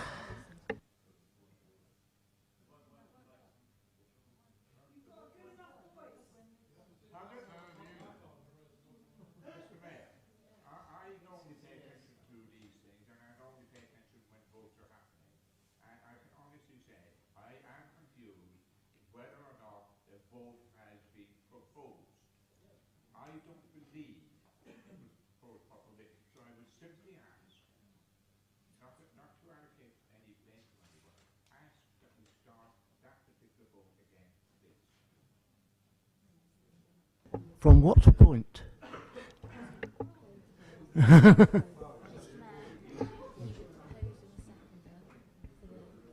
Right, well, I'm proposing seconded. It has been seconded. We are now going to vote.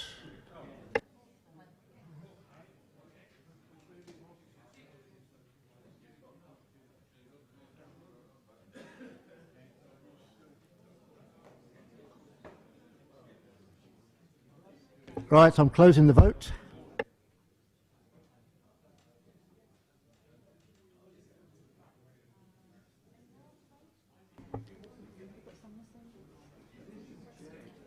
They don't want to vote? No, the vote is closed.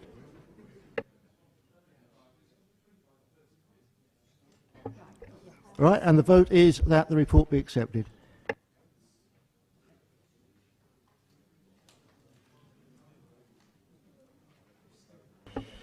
Right. Moving on, little 2, Council Tax Discretionary Discounts and Council Tax Support Scheme.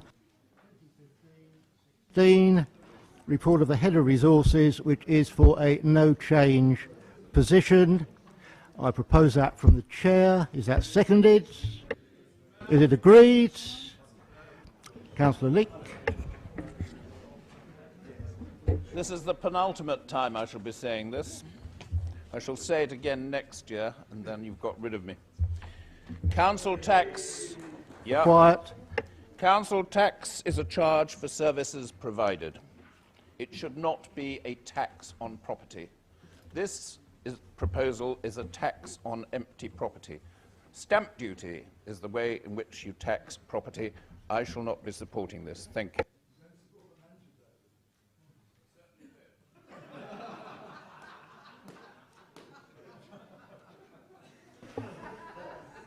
But should a mansion tax ever become law, I shall probably support the taxing of empty mansions.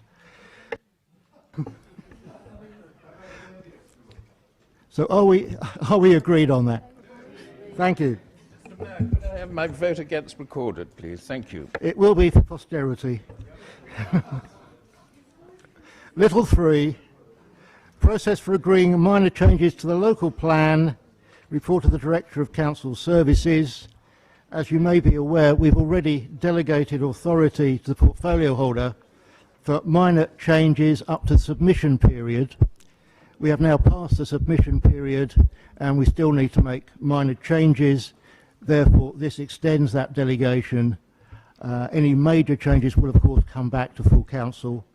Can we all be agreed on that? I so propose. Thank you. Councillor Laura James. Thank you, Mr. Mayor. We just would like to, on this side of the House, be clear of how they will consult with members in relation to those minor changes. And if you can be clearer on what is a minor change and what is, again, what is a major change. Well, we haven't had a problem so far, Mr. Mayor. The minor changes that went through before were emailed out to members, and those who wished to respond responded. And it will continue in the same vein. There's going to be some committees, EPH committees, dealing with major issues. So if anyone becomes a little uncertain, they can probably get the opportunity to start to raise them at them. But there hasn't been a problem. It's all been very transparent, and you've all been very happy about it. So just carry on as before, I hope. Thank you for that. Councillor Beerman. Thank you, Mr. Mayor. That answer has been given, which would have been my first question. The other, though, is I'm not quite understanding what's in the paper, because it says there's various things being asked for, such as indicative delivery phases and indicative locations and various things, a whole list of things. And then it says with these changes, it'll have to go back out to consultation. So if it has to go back out to consultation, where does that fit in the programme? Because that seems to be... I mean, I have to say, when I first read the first bit of it, it didn't seem to me that a different map was a major change. But it's being acknowledged in the report that it is a major change, but I'm not understanding how the mechanism then works. I think this is one for Councillor Raffel. Well, Mr. Mayor, in line of what I said in my announcement, we're going to have to go back out to consultation, probably. So therefore it will get swept up with that. The fact that indicative maps have been requested by the inspector to be related to the site policies means that people haven't had the opportunity to consult on those indicative maps because they may have access points They may have green infrastructure. They may have, if there are larger sites, the location of significant pieces of infrastructure, and therefore those who may be affected by those developments might want to comment upon them. So that's why there'll need to be some consultation on that. But that'll obviously get swept up in what I'm anticipating will be the need to change the housing number. Councillor Bimman, are you satisfied with that answer? I remain a little bit confused, but I don't think that Councillor Rafael can say much more at this moment. I understand that. I spent all my time on council being a little confused. With that comment, can we accept the paper?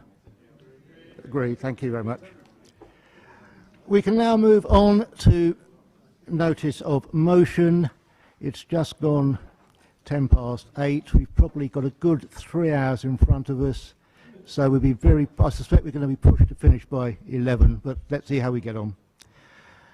Notice of motion 1, allocation of committee places. Mover, Councillor Stephen West.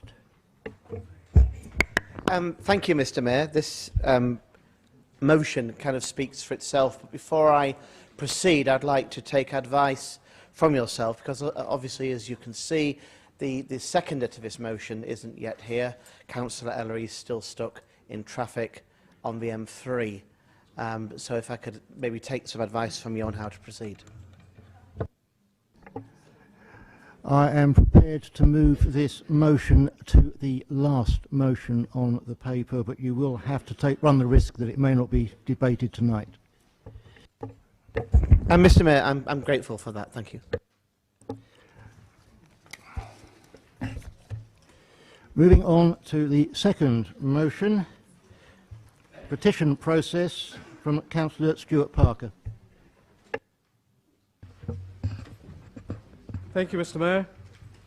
In support of my motion, which is self-explanatory, I would urge Council to consider the motion without amendment.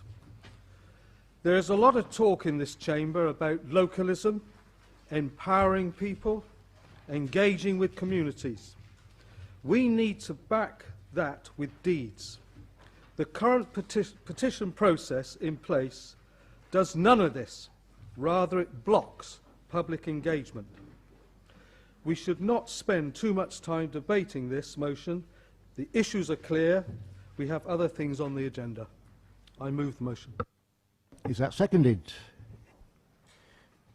Mr. Mayor, I have pleasure in seconding the motion, and I too will be massively brief because of what the mover said in terms of the agenda. I will just say we did have a situation fairly recently, of which you will no doubt be aware, where it looked as though we might have 4,000 coming forward, and it was a very sticky situation that needed some guidance that didn't exist in the Constitution. And for that reason alone, the Constitution Working Party needs to look at it. I would just float the idea that, as Councillor Stewart has said, as the mover has said, I think we ought to perhaps look at e-petitions and encouraging them, but perhaps there's also a case for treating written petitions slightly different from e-petitions. I only float that as a thought, because e-petitions, you can get a lot of signatures together much more easily than going round and knocking on doors. But that's just for I don't think we can sensibly debate it here tonight, and I hope that Councillor Parker's motion will be supported wholeheartedly, because the Constitution Working Party has the time and the resources to look into it. The recommendation is it's passed the Constitution Working Party. Are there any other speakers? Can we agree this?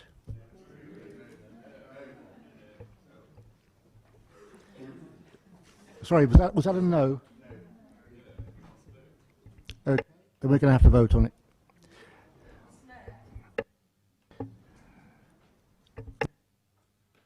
We're going to a vote.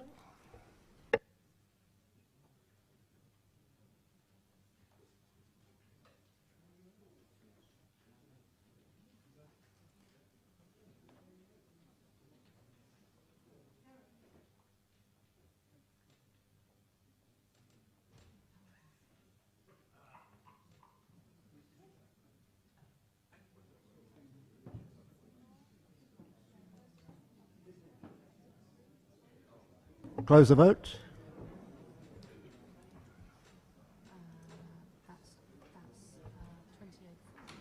That is carried.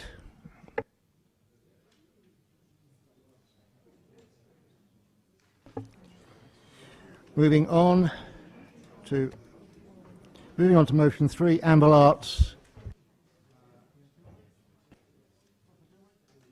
Councillor Tilbury. Oh, thank you, Mr. Mayor. Yes, hopefully this is pretty straightforward, and I'll try and be brief. This came out of the COG1 process. One of the things that came out of it that we couldn't really do was ask the portfolio holder to look at the, all we could ask them to do was look at the decision again and such like. But this came out of some of the information we were presented as part of the COG1 process, is that when you started looking at the numbers there, I mean, I undoubtedly recall Mr. Mayor as a treasurer of the Basingstoke Theatre Trust those days, and of course we were ably assisted by Councillor Pearce in those days, you know. In the early 2000s, you know, the income of the Haymarket was actually rising quite well, and so was the Anvil at that time there. In fact, the last 2 years before they were merged, between the two of them, if you add their income together, they were both, the income was about £5.4 million. So that was 2005, 2006. Last year, the combined income, well, basically the Anvil Trust who runs both of them now is £5.1 million, which alone for inflation is obviously not very good. It was 4.9 million the year before that and 5.1 million nearly the year before that. So it's been fairly consistently low and flatlining for the last 4 or 5 years. Now, obviously, you recall at the time of the merger, it was going to bring economies of scale, it was going to boost the Haymarket and the Anvil and such like. And of course, the other thing that's happened as well, the reason their income isn't rising is because their attendances have fallen by about 33%, which is obviously not very good. Yet, funnily enough, this council doesn't seem to have noticed this. I recall, in fact, I was talking to my colleague, Councillor Cubitt, earlier. I mean, one time, shortly after the merger, these sort of reports did come back to, I'm not sure whether they went to audit governance and accounts in those days, or the performance panel possibly, but that seemed to have stopped happening. We lost our arts officer, and I think we've taken our eye off the ball and no one's noticed what's going on. I mean, we do have councillors on the boards of these things, but they don't seem to notice what's going on either. So that's of course, that's one of the issues of putting people on outside bodies. Sometimes they don't notice what's going on. Not at this point. No, you can't.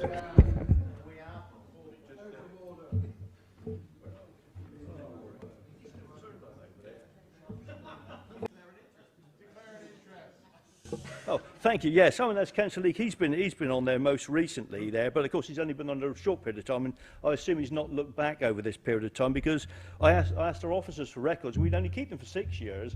I only had them because I happened to have the big box of stuff from the Haymarket debacle, I think, for the best description at the time, from 2006-07. But I had a gap in 2007, anyway, 2007, I think, yeah. So. But, you know, once you look to them either side, it's fairly obvious that things have not progressed as we had hoped. I think it's probably the best way of putting this. So I think we need to look at this properly for the benefit of the Anvil Arts, because, of course, what we're suggesting now is that if someone outside, an outside body, wants to come in, a commercial operator, they will take over the running of this. But I think what we need to do is look at that, see what we can do to help them, and see why they're struggling. I've looked at a number of some of the more obvious issues is things like, obviously, you need to get the attendances up, and that means you need to be putting on shows that are popular, that people want to see. And to put this into perspective, over the same period, the Mayflower Theatre, which is slightly larger, not quite the same, but going back to 2006-07, they were turning over about £8 million a year. They're now turning over £17 million a year, which obviously is good news for Southampton City Council. But obviously, from our point of view, we're ploughing money into this building, or two buildings now, and we will keep doing this indefinitely at this rate. I mean, one of the things that came out of the COG process was the issue about, the watermill's doing very well, but if you actually looked at their accounts, they're getting £600,000 a year from the Arts Council. The Anvil and the Haymarket, between them, get £150,000 for a large concert hall and a theatre that's bigger than the watermill. So there's something seriously wrong with this. And I suspect part of it is the fact that as long as we keep ploughing money into it, the Arts Council isn't going to do it for us. So I think this is straightforward. It needs looking at, and I think we need to look at it soon and give the Anvil all the help we can. Thank you, Mr. Mayor. That's seconded. Thank you, Mr. Mayor. I think what this motion proposes really is something that could be seen positively and not negatively. I think it's one of those questions about how we scrutinise and how we go about doing that in a way that is seen as a challenge from a friend to organisations that we care about. It relates to the scale of the public monies involved, it relates to the scale of the budget in particular. And I think in terms of this, we need to see it as being healthy, cooperative and in partnership, and that it's done properly. And that is a good role for scrutiny. This is a role where we can work with partners to achieve success. And I think in that context, you know, scrutiny's role is going to develop. How we work with partners alongside them will develop, and I think this is healthy. So how we go about this, I think, is important. Separate to that, and I think linked to it, but nonetheless separate, is there are big questions, I think, important questions over the future of the Haymarket and the future of the Anvil that need to be carefully considered. And it's wrapped up in all of this, isn't it? It's wrapped up in all of this. We want to see a successful Haymarket. We want to see a successful Anvil. Therefore, the questions that arise from what we've seen and what from Councillor Tilbury has highlighted are very relevant. So, Mr Mayor, I hope the motion is supported. I hope it goes forward in a positive way, and we are seen as being a critical friend, as others use on occasion in scrutiny, in the right way to support partners that we care about. Thank you, Councillor. I was going to ask if you wanted to reserve your right to speak, but I'll take that as a no. Councillor Keith Watts. Yes, Mr Mayor, as Chairman of Scrutiny, and in consultation with the Chairman of the Performance Panel, we'd be very happy to take this item as suggested. The Performance Panel is now working effectively as a committee of the Scrutiny Committee instead of its reports disappearing into the ether. Or was it called EPP? I'm not sure. And I was a little annoyed, I have to say, when people, signatories to the recent petition, were denied access to some information they'd requested, and the grounds given was confidentiality. Well, we can be trusted with confidential information, can't we? But perhaps the people concerned will be reassured if they meet a small group in private as a scrutiny committee. It won't be a windowless room, I don't think. And then the scrutiny committee will do a detailed assessment and inquiry and report as it sees fit to the scrutiny committee to be taken on from there. So we're happy to do that, and I hope that the people in Anvil Arts will have the confidence in us to do it positively. Thank you. Councillor Tilbury, in the light of that comment from the Chair of Scrutiny, would you be prepared to withdraw the motion so that we could move on? I was... In which case we'll carry on with the debate. Councillor Rossleton. Thank you, Mr Mayor. Just to put this into perspective as the portfolio holder, since 2008 there have been an increasing financial pressure on the arts and cultural sector. As acknowledged at the recent meeting with the Arts Council, and I met with you... Can you not hear me? Oh, sorry. Since 2008, there has been an increasing financial pressure on the arts and culture sector, as acknowledged at the recent meeting with the Arts Council. The Arts Council has offered to support the local sector in meeting the challenges and understanding the financial pressures on public sector funding, and I personally have spoken to the Arts Council. Between 2009 and 2011, audience figures fell by more than 10% nationally. This was outside of London. The Anvil has been open to officers about the challenges they have faced in the recent economic climate. They have suffered performance cancellations, including 2 full-week tours and at least 6 individual cancellations within the last year. And this is because a lot of the reps have not had their financial funding around the country, so of course the shows haven't been coming forward to the regional areas. The COG1 report recently discussed at CEP on the 15th of October and the further decision made at Cabinet provides a snapshot of the current performances of both the Anvil and the Haymarket, rather than a comparison of organisational performances pre-2008. The Cabinet decision in relation to COG1 will enable the Council to fully explore how the Anvil and the Haymarket are currently performing against the national backdrop as well as inform how the Council can support their development in the future. Information included in the Arts Council report of regularly funded organisation, and this is the annual submission from 2011 to 2012, states that nationally the biggest increase in ticket sales was seen in the north east of England, where ticket sales increased by 30% since 2009 and 10, although the number of tickets available was the same. The biggest decline seen in the south east was 16%. However, the number of tickets available also decreased by 16% since 09-10.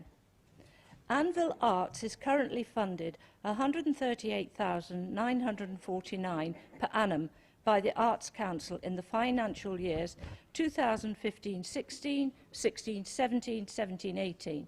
This is a 4.2% reduction on their previous agreement of £145,000, and we are not aware of any specific reason as to why funding was reduced. Thank you. Thank you. Councillor Leake. Thank you, Mr. Mayor. As I've already said, I'm the Council's nominee on the board of the Anvil Trust. I can also say that management of the Trust would actually welcome the opportunity to discuss the issues affecting both the Anvil and the Haymarket. These are, however, issues common to most regional performing arts centres in the current economic environment, and partly as the portfolio has explained. The management team submitted comments on a number of inaccuracies in the paper presented to the committee reviewing the recommendations of the commissioning group, and such a meeting with the management would therefore provide an opportunity for management to explain these inaccuracies to members. For these reasons, I welcome the proposal and will support the motion. It is vitally important that we continue to support the arts in the borough, because without culture we have nothing. Thank you. Thank you, Councillor Leake. Councillor Keating.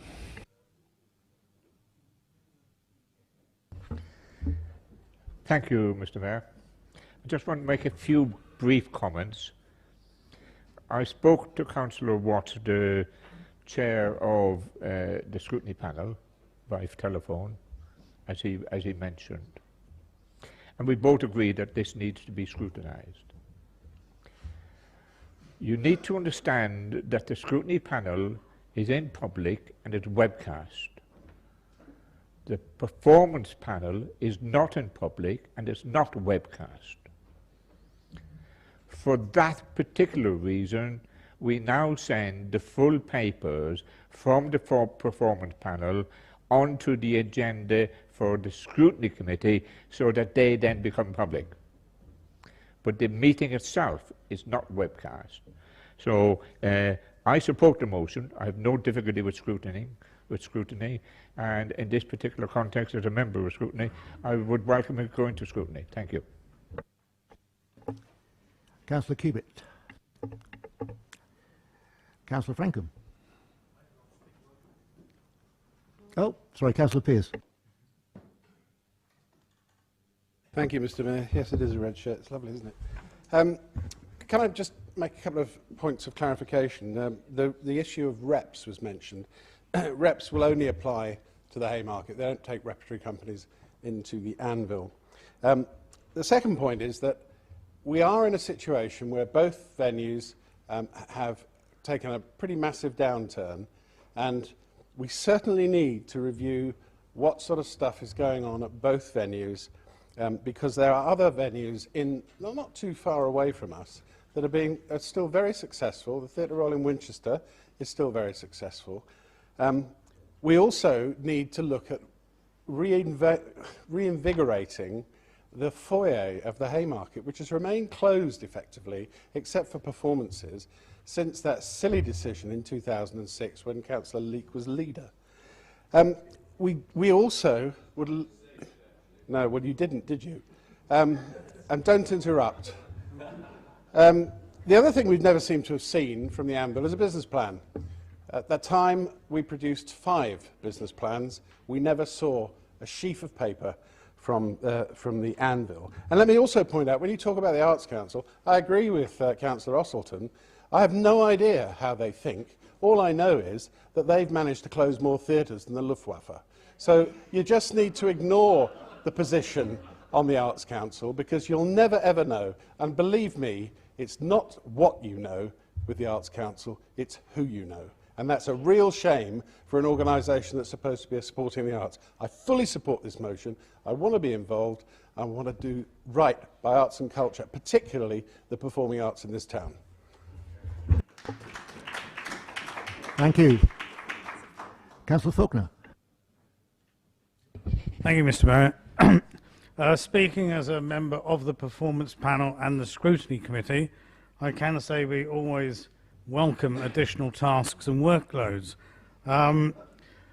This is clearly a very important topic, and my concern would be, given the work schedules of scrutiny and given the timescales when performance meet, should the Overview Committee look at this prior and then report to Performance Panel? Because if it's left to scrutiny or performance, we might be chasing shadows at the wrong time. Councillor Kubert again. Yes, sorry. Just say I fully support this motion, and whilst Councillor Faulkner's new, we used to have our partnerships coming and giving us presentations of their accounts and discussing their problems in the performance panel. And I don't know who stopped it, but I think it was very much a two-way flow. It was very beneficial to the partners, such as the, I think the swimming pool used to come, and the Tadley swimming pool, and the Anvil, and together with the Haymarket. So I think it would be incredibly useful for it to come to performance panel, despite the fact we do have a lot of work. And I do passionately believe that we have to support the Haymarket and the Anvil. They're wonderful, and I love them from the bottom of my heart, but we must make sure that they have a future. Thanks. Thank you, Councillor Kubert. And as a past board member at the Haymarket, I can remember the Spanish Inquisition quite clearly. Councillor Tilbury, can you sum up? Thank you very much, Mr. Mayor. Yeah, I mean, I think much was made of the Arts Council, but the point is, Councillor Oxford, the Mayflower doesn't get a penny from the Arts Council. Neither did one of the other, the Regent at Ipswich, which is run by borough councillors there. That was actually the one that was most profitable for council reasons. Council is it wouldn't sort of address that fact that perhaps the council should consider a change and actually bring it in-house, because that was. Although it was actually clearly a more profitable way of doing it, clearly that was ideologically unsound for some reason. But so he's not always interested in change. It's only change if you want to privatise something. But the point is, they don't get. Not everyone gets any money from the Arts Council. In fact, the Arts Council is often more of a curse and a blessing. Very often they force you to put on shows that no one wants to watch, so you don't actually get much of the money anyway. I mean, that was one of the problems of the Haymarket. They insisted on a certain sort of type of show that they knew wouldn't attract people, because they got some very odd idea of people need to have a culture forced down their throats sometimes. Apparently that's their view of the arts. I think with the Arts Council they are a bit of a hindrance there. So the Arts Council fund, and it is irrelevant in terms of the Haymarket and the Anvil combined, 145 or 140,000 pounds. The Watermill is getting 600,000 pounds. It's a theatre that's smaller than the Haymarket.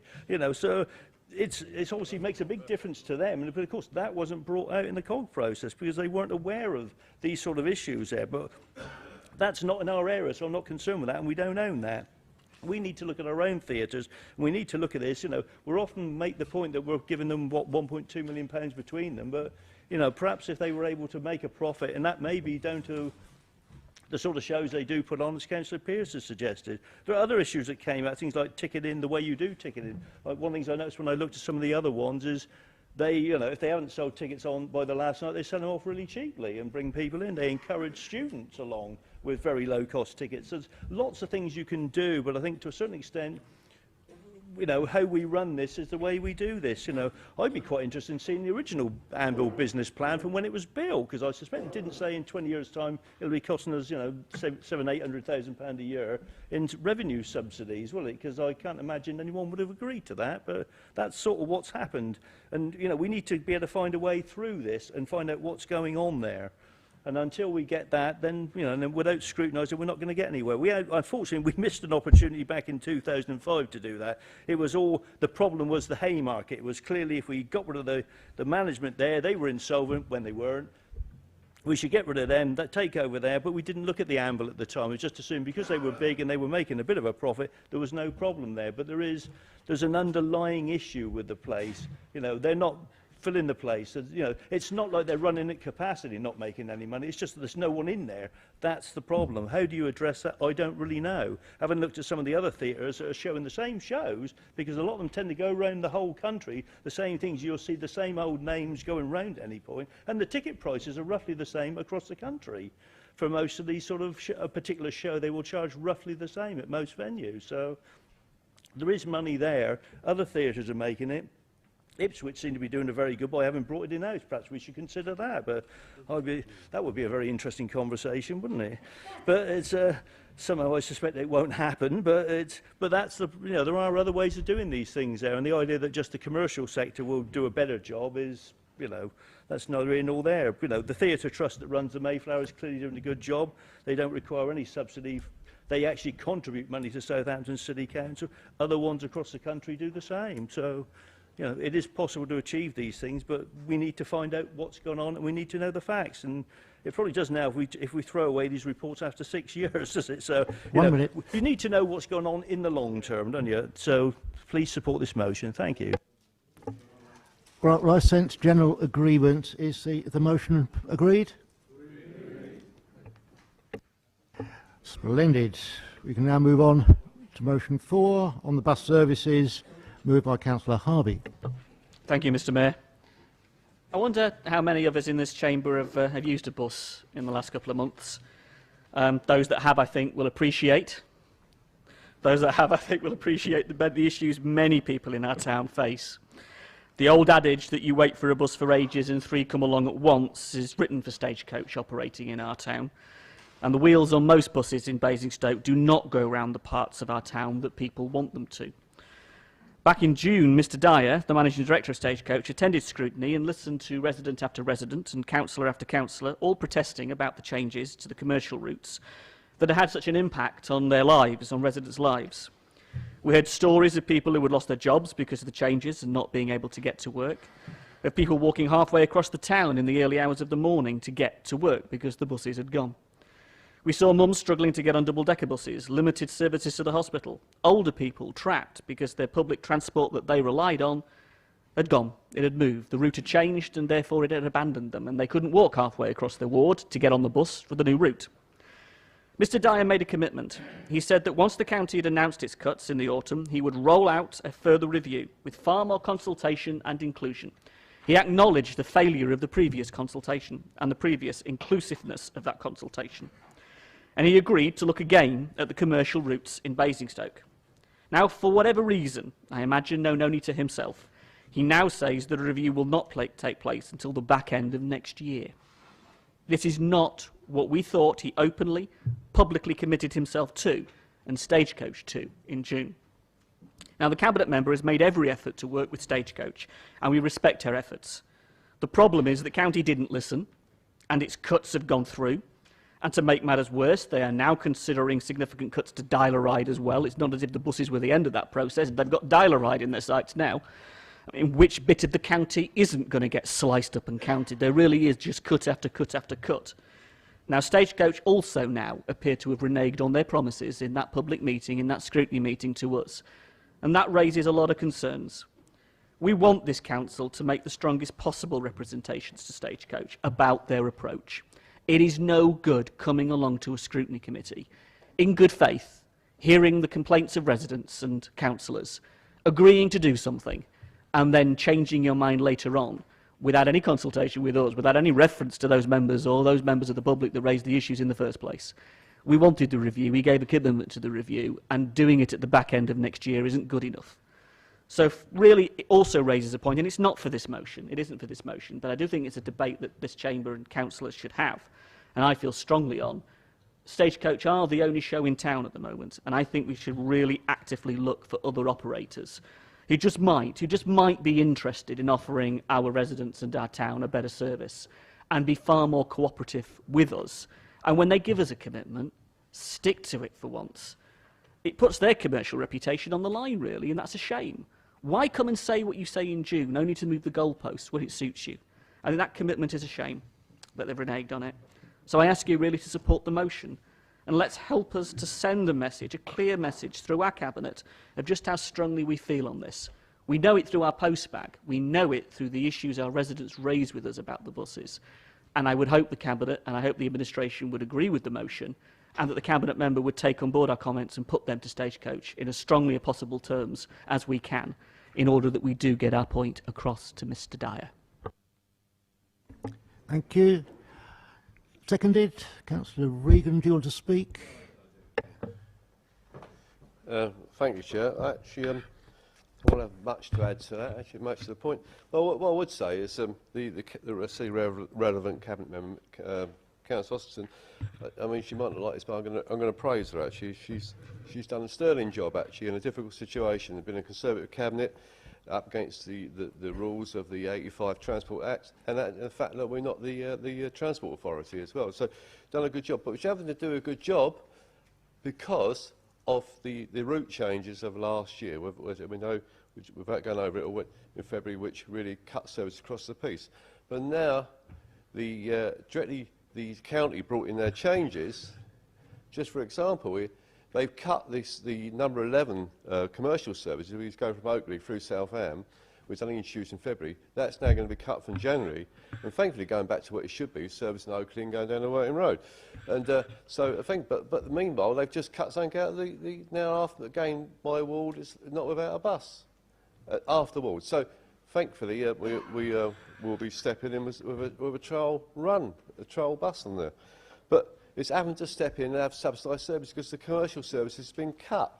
I mean, 80% of the bus services in Basingstoke are commercial. So all we want is 8% to go in the right place.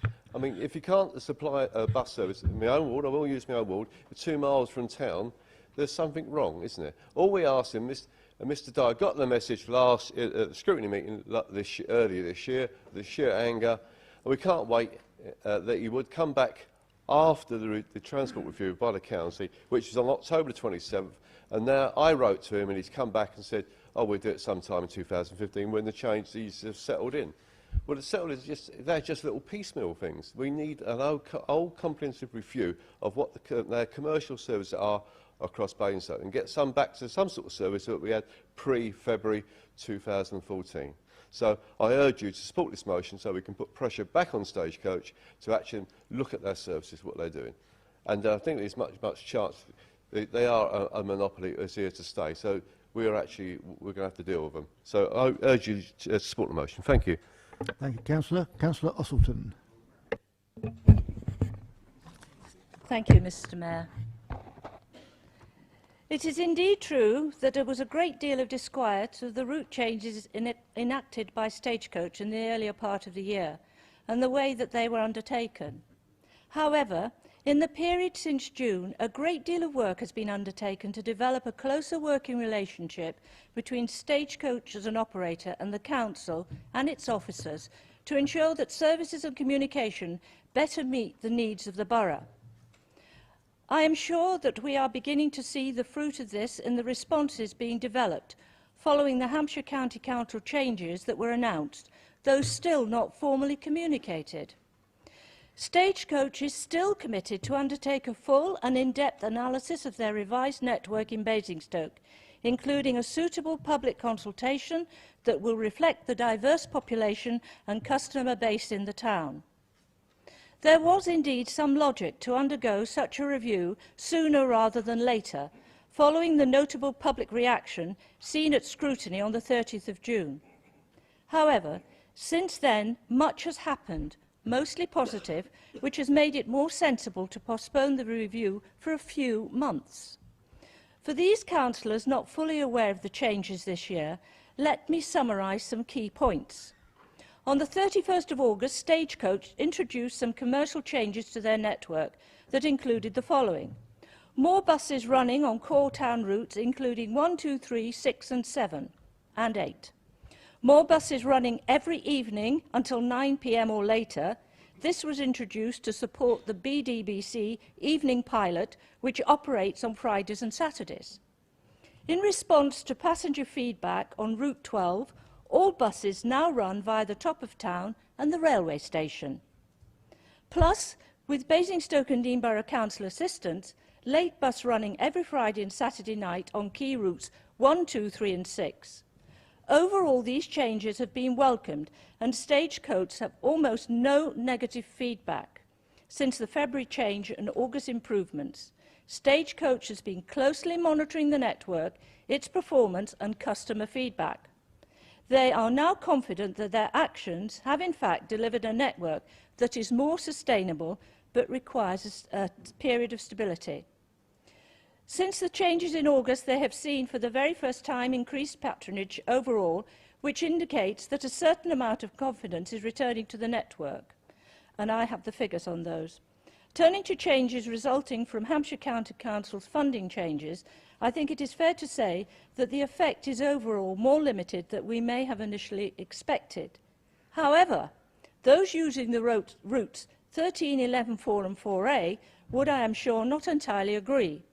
There would be potential losses to service. So to mitigate this, officers and Stagecoach with Basingstoke Community Transport have produced working solutions that will be tested as pilots in the coming months, and full details will be made at a briefing on Friday. This will allow continuity of services in the short term and the opportunity to see the commercial reality of these routes for the future, which would lead to an expansion of the commercial route to Basingstoke. And Councillor Reagan was stating about the bus losses. The pilot route, as it is now going to be called, will clearly illustrate the viability of a service there. What actually happened from the review from Hampshire County Council was that the bus service round, part of the bus service round a loop in Winkleby would go, part of the Berg Estate again would go, and also the school run from 1 minute. Chinham right the way down would be ceased to run in the middle of an academic year. So we've looked at that. Now, and as I say, councillors will be spoken to first, then we will put out as with our stakeholders, etc., a communication plan will go out as to what we're intending to do with that. But I think everybody will be pleased. Now, a timeline for the coming year would therefore look like this. January the 5th, service implementation. This is the changes from Hampshire. May 15, network review. June 15, stakeholders, Stagecoach and public events. July and August, rework from recommendations and review. September, any changes implemented before the start of an academic year. So Stagecoach are working with us, they are listening to us, and I don't know where this business of the end of the year came from. We are intending to do it from May onwards. You've got an active timeline, and we're meeting frequently to discuss the details of the service offered to the borough. And I believe we should now let these changes take place, review actively how passenger numbers develop, and then, in the way I indicated earlier, we can have a meaningful review in 2015. Thank you. Thank you, Councillor. Councillor Keith Watts. Thank you, Mr. Mayor. At the scrutiny meeting attended by Mr. Dyer, the committee decided that it wanted the subject to come back for review at an appropriate time, and that had been scheduled for January. Now, contemporaneous with this motion, I was approached by the officers dealing with this, asking or making a positive proposal for the item to be delayed to the March meeting of scrutiny, because of, I think, as we've heard from Councillor Rossington, many things have been happening, and that will be the right time for everything to be gathered together. After consulting both vice-chairmen, I've agreed to that rescheduling, but I will also ask the officers on my behalf to invite the Managing Director of Stagecoach to come back again to help us with the follow-up review from what happened earlier in the year. I hope no one will tell the press or the radio that it's a public meeting, because we welcome the public to come to our meetings in public, but when they believe that it's their meeting, it does rather confuse the issues. Thank you. Councillor Bierman. Thank you, Mr. Mayor. I'd like to start by recognising that Councillor Ossleton has sort of sweated blood over transport issues. I've sat on a map with her. I know she works tremendously hard. I do, however, think that Stagecoach, I don't think we can rest. Stagecoach have a long way to go. I accept that they've been running later buses, and that was a marvellous enhancement compared with what was originally intended. but I think they've got to be more accommodating to local views and embrace them. The other thing, though, I did want to say was, in fact, Hampshire are not our best friends in this respect. Councillor Ossleton, actually, after I'd put my hand up, referred to the loss of a Chinham service. Now, I got an email which ward council colleagues will have seen from an officer who has written round to wards that are affected by the changes mentioned by Councillor Ossleton, just so that they knew what was happening in their patch. And this removal of a bus service from Chinham that is primarily for school kids is undoubtedly a loss, and recognised by Councillor Ossleton as being so, because it was going to happen in January when people have prepared for an academic year ahead and made plans.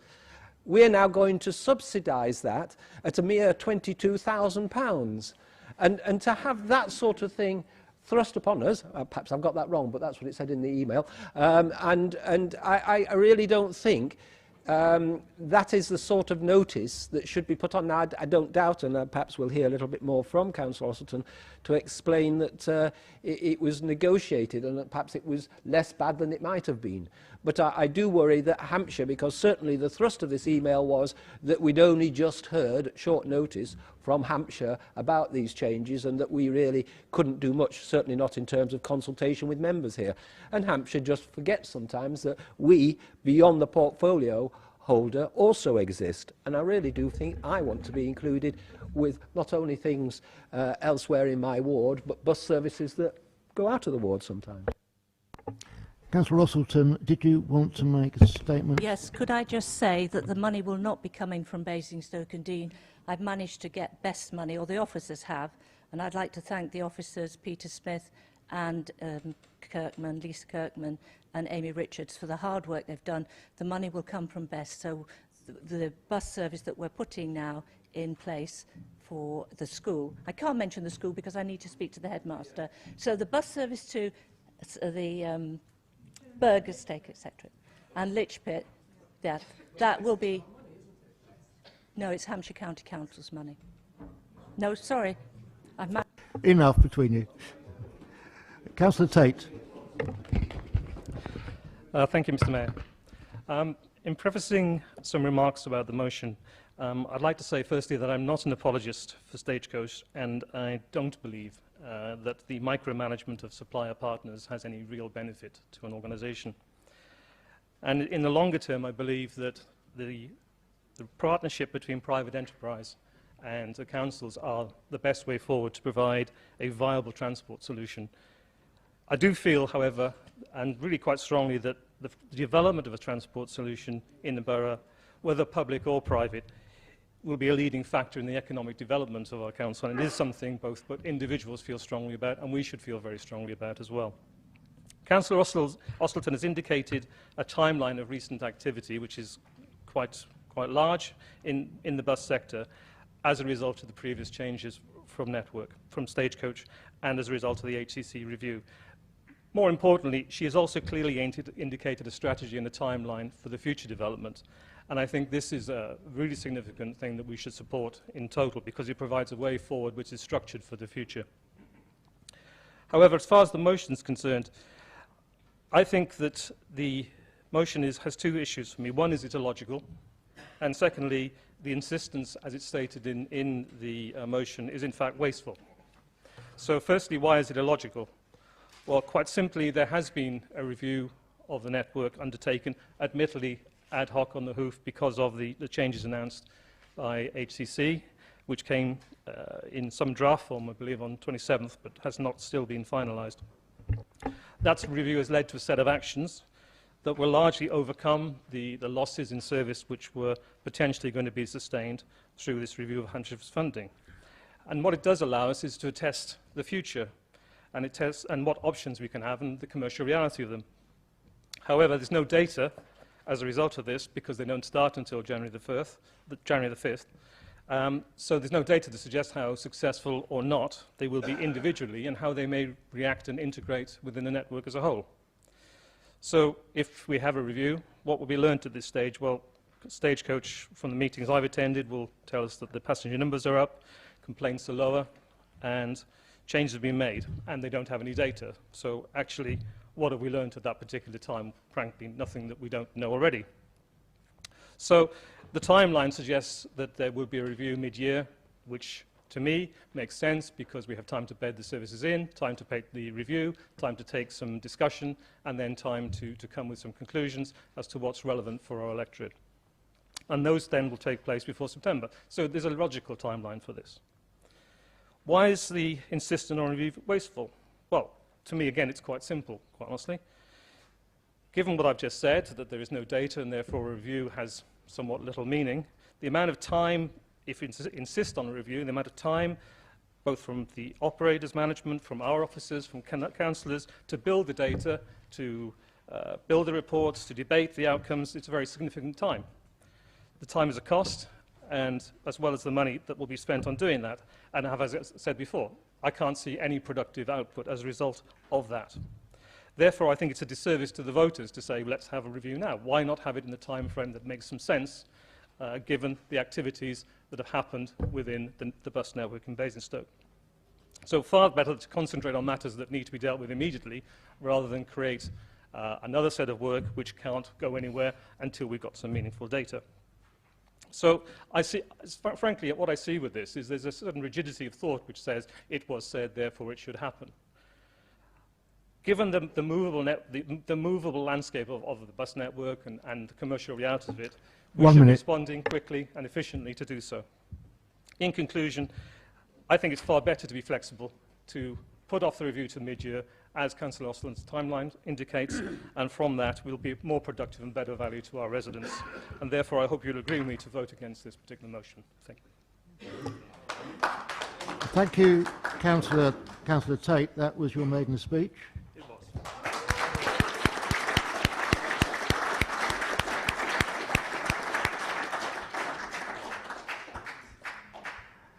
I now move back to Councillor Harvey to sum up. Thank you, Mr. Mayor. Listening to the debate and listening to what members have said, the bit that kind of stuck in my mind was this phrase that Councillor Ostleton used, better meet the needs of the borough. Now, I don't know about anybody else, but just sitting and talking to the people that have been affected by the changes, what I could never see described as meeting the needs of our borough is what Stagecoach currently offer. I don't know what it is about us, I really don't. I mean, for starters, we're talking about public transport. I don't think Stagecoach understand what the word public transport actually means. And I know we're always seem to be chasing our tail. And this is no criticism of Councillor Ostleton. You've struggled with this, as we all have, and you've done what has been the very best in terms of trying to build the relationship, and it's been positive because of what you've just said. None of us are in disagreement with what you've just said at all. I think the issue for us is, what actually are we doing?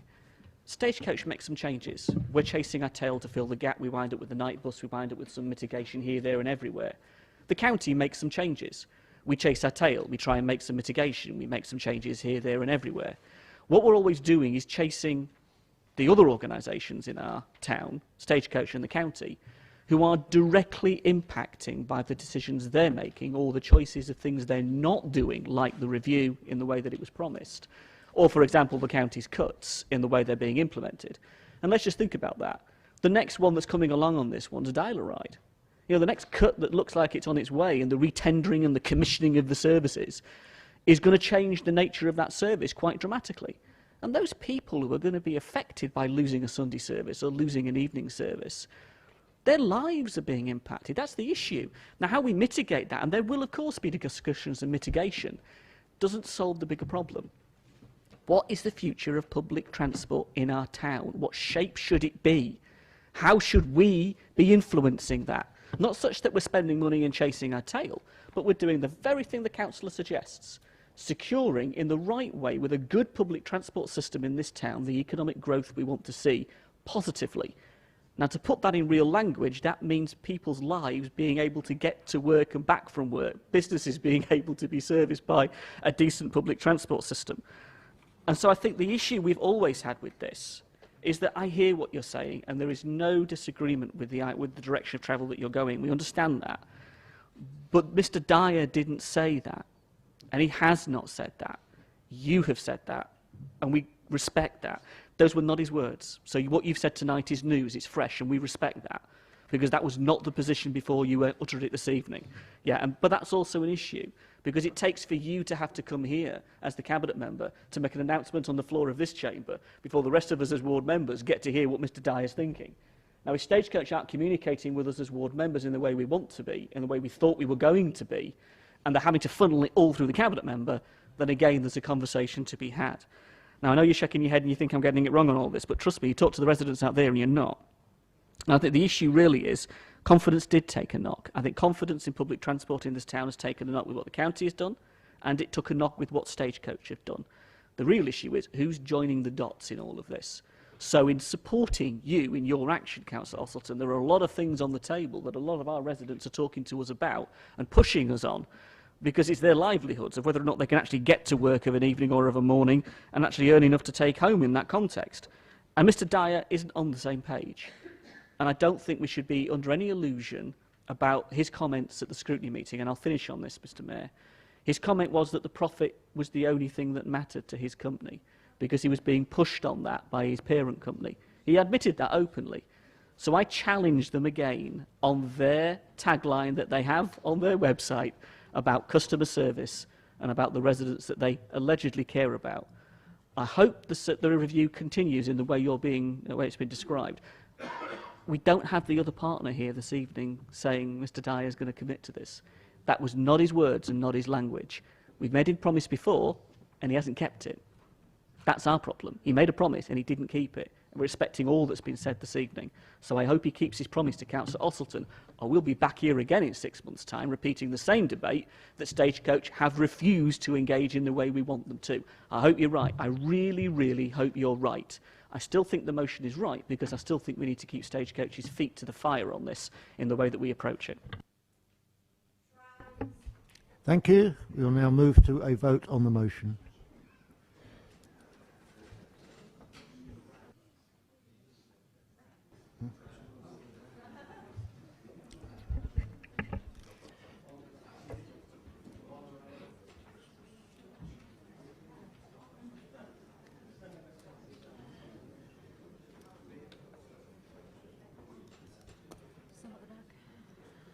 Councillors, if you could vote if you intend to. Still several of you not voted.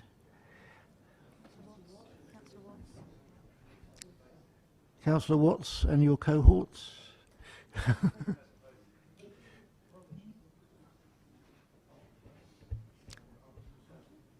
Right, I shall close the vote.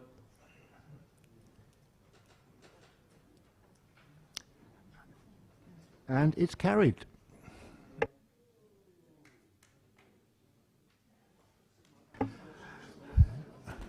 Moving on at a cracking pace.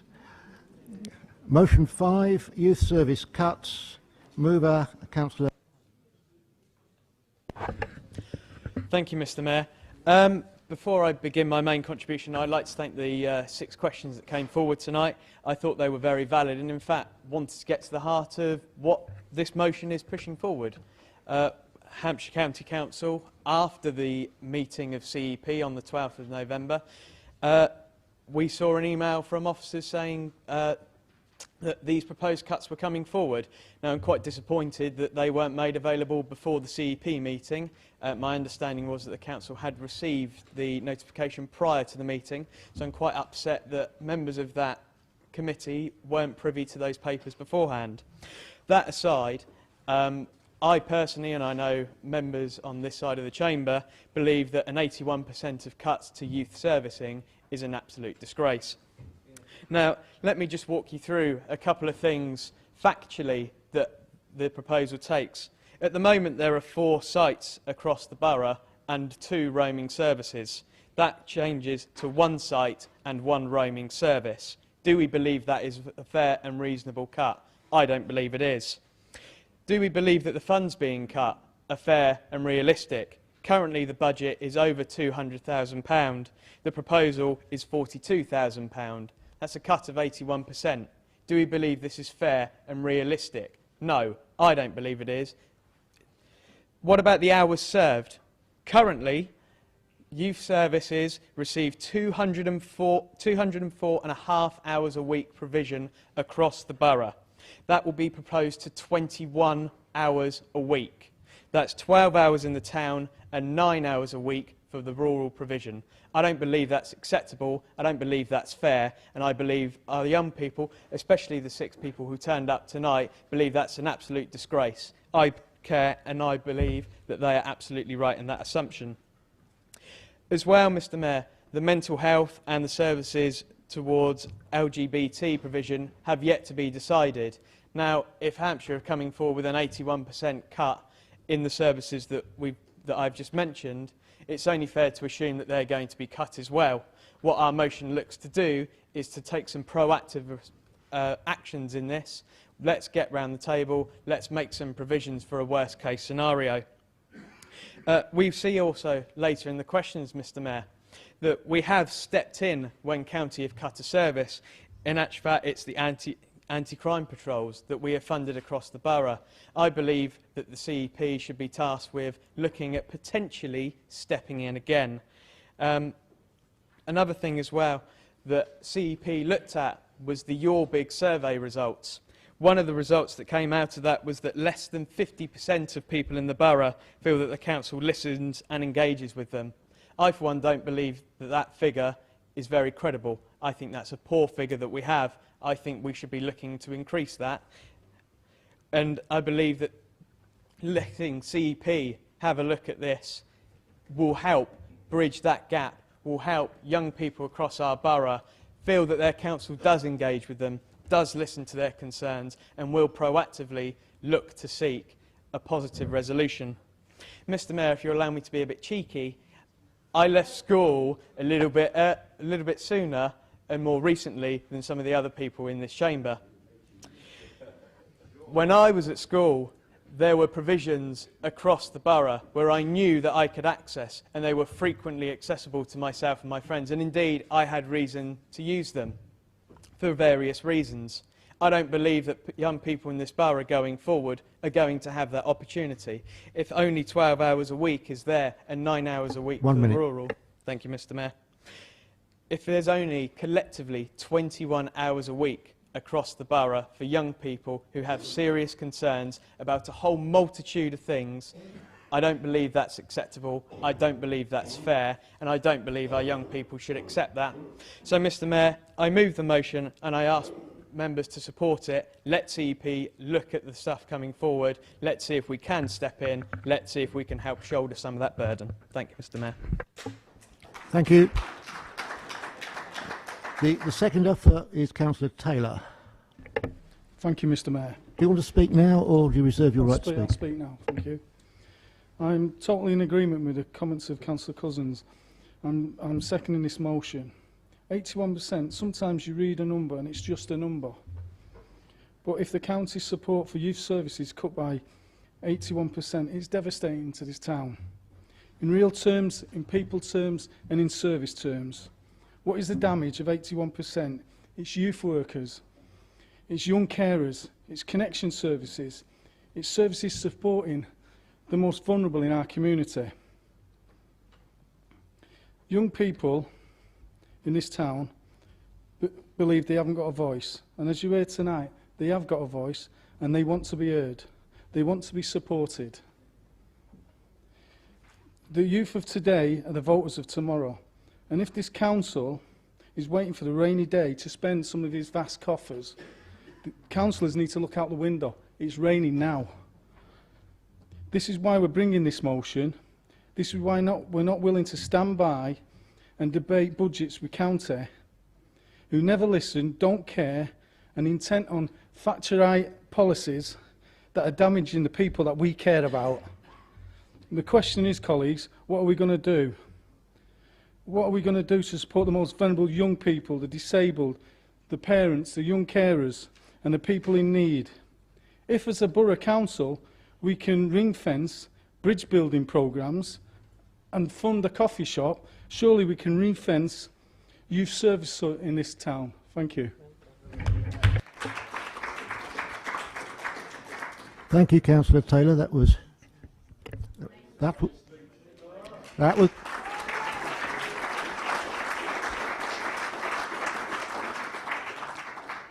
That was an excellent speech, and I hope I'll be hearing more from you, and it was your maiden speech. Thank you for the applause which came earlier. Moving on to Councillor Keith Watts. Thank you, Mr. Mayor. Hampshire County Council seems determined to become less and less relevant to the people of Hampshire. We've just been talking about their role as passenger transport authority, and now we're talking about youth services. There's something in the motion that not everybody here might understand, because it's talking about services for hub and detached provision. Let me explain to you how good that's been to Whitchurch. We've known for a long time that we need to provide services for young people. We're the resort of choice for all the Testbourne catchment on a Friday and Saturday night and elsewhere. And our aim has always been to provide open access youth clubs, which I shall come back to enable our volunteers and leaders to make contact with young people. The Wellbeing Hub is set up in a specific, well-known central location, and it's run by that wonderful treasure that this borough has. Basingstoke Voluntary Action is their name now, for people to come to, for young people. There is an age band, but I don't think people are turned away. And the detached workers, when it's closed, go out on the street to find people and to inform them of what's available to them. And as someone who sort of prides myself in being in touch with the young people through the Whitchurch Youth Project, it's interesting that through this Wellbeing Hub, we've become aware of some problems that we didn't know existed in our community. I don't want to stress that. I don't want someone to go away saying Whitchurch is riddled with problems with young people.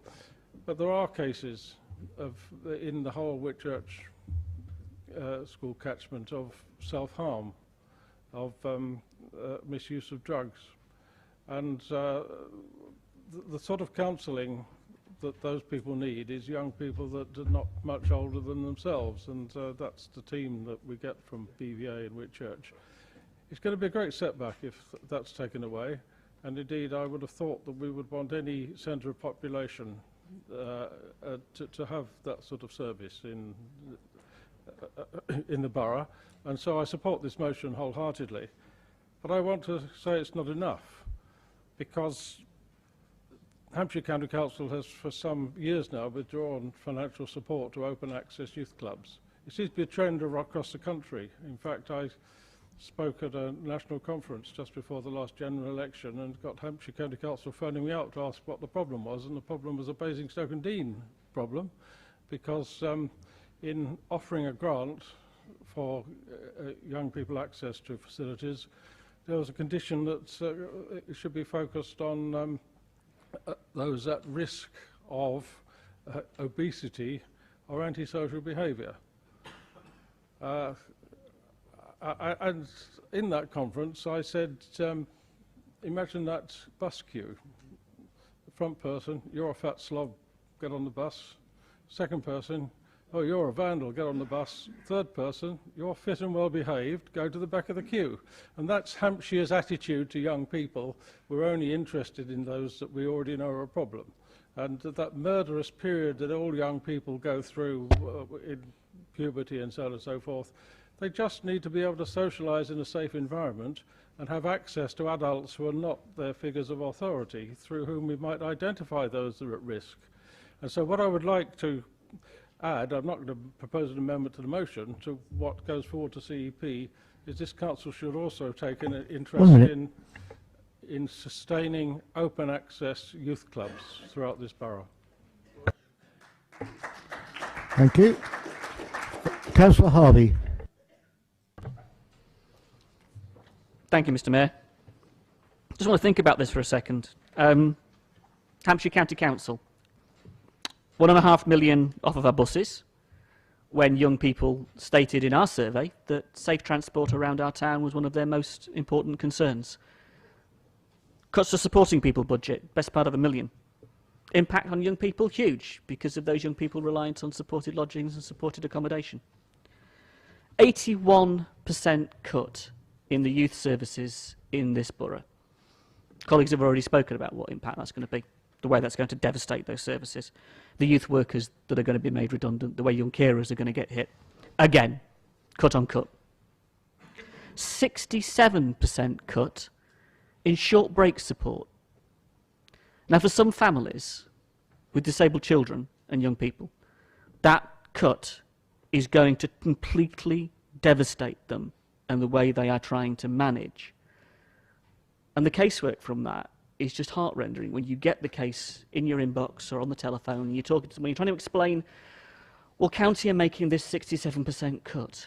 Now, I don't know what those decision takers at county goes through their heads when they make these cuts. But I do pay attention and I listen to the LGA's chief, the Conservative chief of the LGA, Sir Merrill Cockle, who says that these cuts to local government cannot go on the scale they are without ripping the heart out of local government. And there are Conservative, Labour and Liberal Democrat council leaders up and down the country saying that these cuts are totally damaging people's lives in ways that just beyond belief. It really is beyond belief. So I can understand why our young people come along and are as angry as they are when they are just the next in the line of the cuts and the impact on their lives. I know some people say, young people are disillusioned with politics. Anything but. Anything but. They are engaged in how these cuts and these changes will impact on their lives and their families. We should not run away with the idea that young people are disillusioned, quite the opposite. So the challenge really is, what do we do about it? And how do we deal with it? Because that is a juxtaposed position, isn't it? We're one of the richest boroughs in the country, yet we see the inequality of the way these cuts are hurting some of the most vulnerable people in our community. And why is it always at the Borough Council? And it is always us. And maybe it's right that we do step in. You stepped in on the ACSOs, no argument there. Sometimes it is right to step in when we are that line, that front line, that first port of call. And it mostly is borough councillors, the youth services, the youth workers and colleagues that work in the public sector, as Councillor James mentioned this evening in terms of his role. And there's lots of us in this chamber that experience and see it on a daily basis. The question is, what do we do? And I know people have questioned the use of the word condemn, but I think the word condemn really does apply in this. I am sick and tired of seeing the county council farm out the cuts to our borough and see the damage that it's doing when they sit on £400 million of reserves. And I know the argument about the reserves this, the reserves that, and the reserves the other. But you try and justify that. Do you try and justify that to the person whose disabled son is not going to get the short break in the way that it completely damages their life, completely changes their life? Sometimes, somewhere, we have to draw a line. So the question I really ask of anybody in this chamber is, what sort of society and what sort of community do you genuinely want to live in Basingstoke? I do not want to live in a community and a society with the scale of cuts the County Council are currently handing out. And 81% to our youth service is another notch, it's another one, here we go again. It is disgraceful, and I totally and utterly oppose it. But members, what are we going to do to make the difference? Because I think we're the only ones now that can step in on this. Thank you. Councillor Ossleton. Thank you, Mr. Mayor.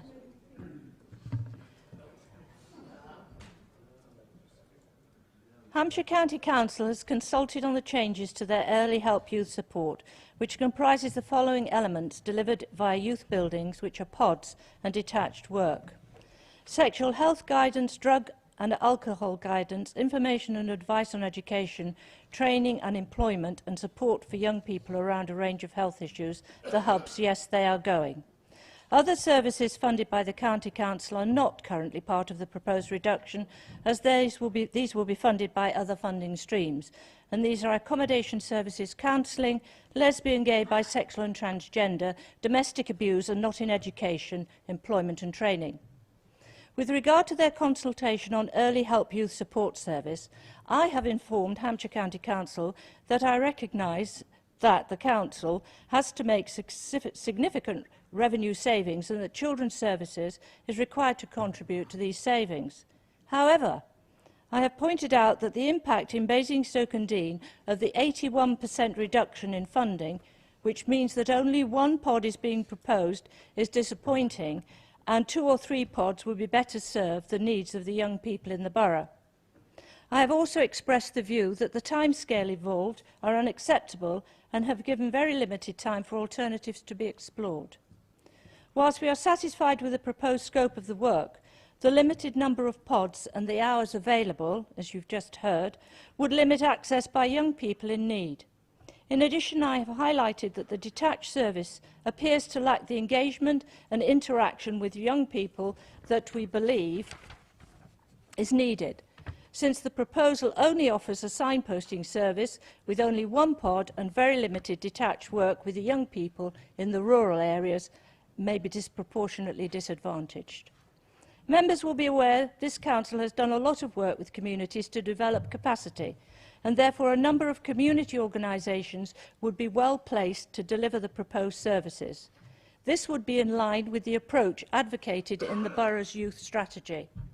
Therefore, we are making strong representation to the county that they should consider an alternative option for the Borough Council to receive the funding allocated for Basingstoke and Deane, so that we can use it to support the youth network that are already in place. Although the funding from the county will be limited by implementing the youth strategy, I am confident we can mitigate the severity of the impact of these cuts and continue to grow the capacity to sustain support to the young people within and by our own communities.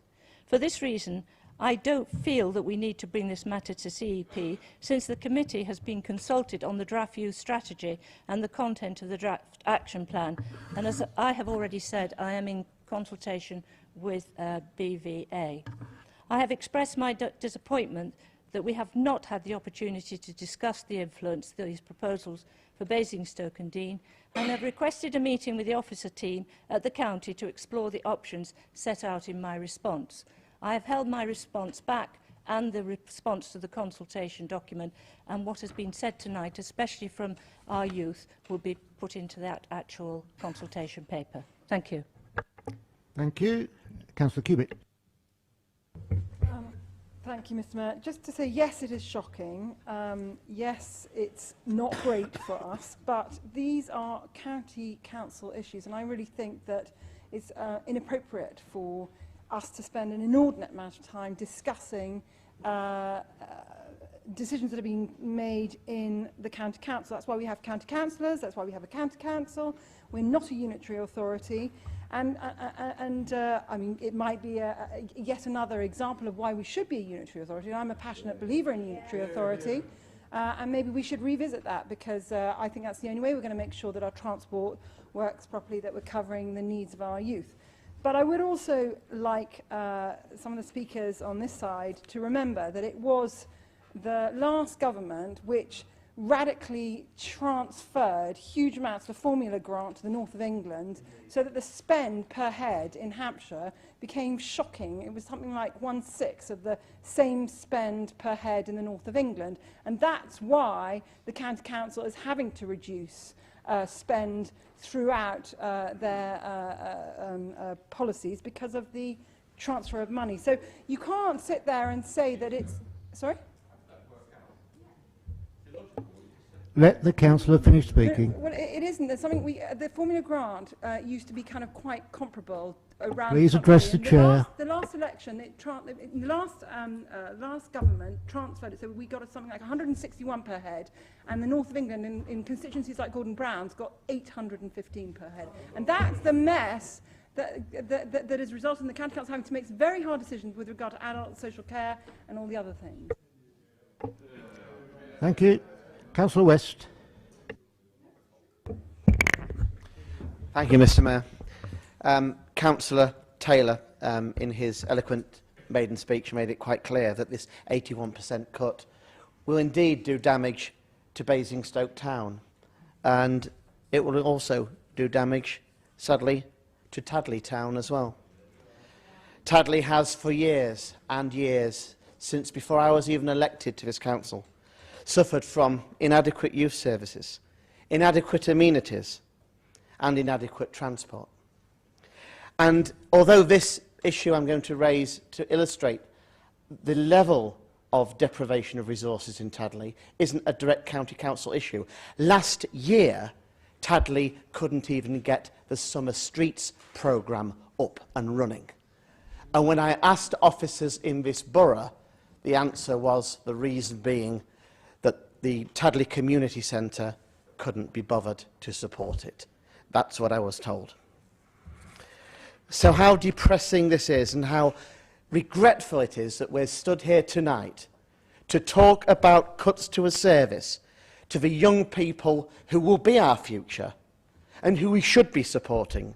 These cuts are short-sighted because the cuts that are made today will no doubt manifest themselves tomorrow as antisocial behaviour and social problems, which will require even more money to solve. So why not have the foresight to support our young people now? Because people with problems and issues, if they're not dealt with now, need to be dealt with later. It's as simple as that. And I don't believe that cutting the service down from what it was to, as Councillor Osselton says, just one pod, I mean, the young people in Tadley have issues. They do want to engage, and they're happy to engage with support workers when they are there, but with people who they can trust. Not a travelling circus of people who turn up for maybe 6 hours in 1 week and just signpost them to services.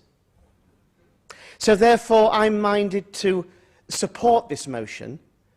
I respect that Councillor Osselton has done a lot of work on this, and I encourage her to continue. I don't think the fact that these decisions are made at county should in any way prevent us from campaigning and campaigning hard for our young people, because if we don't, no one else will. This needs to be dealt with urgently. I'm grateful to Councillor Cousins to bringing this to the Council. We need to pursue this urgently and urgently on behalf of a lost generation. Thank you. Thank you, Councillor. I would agree with you that Tadley was suffering before you were elected and has suffered a lot more since. Councillor Beerman. Councillor Beerman.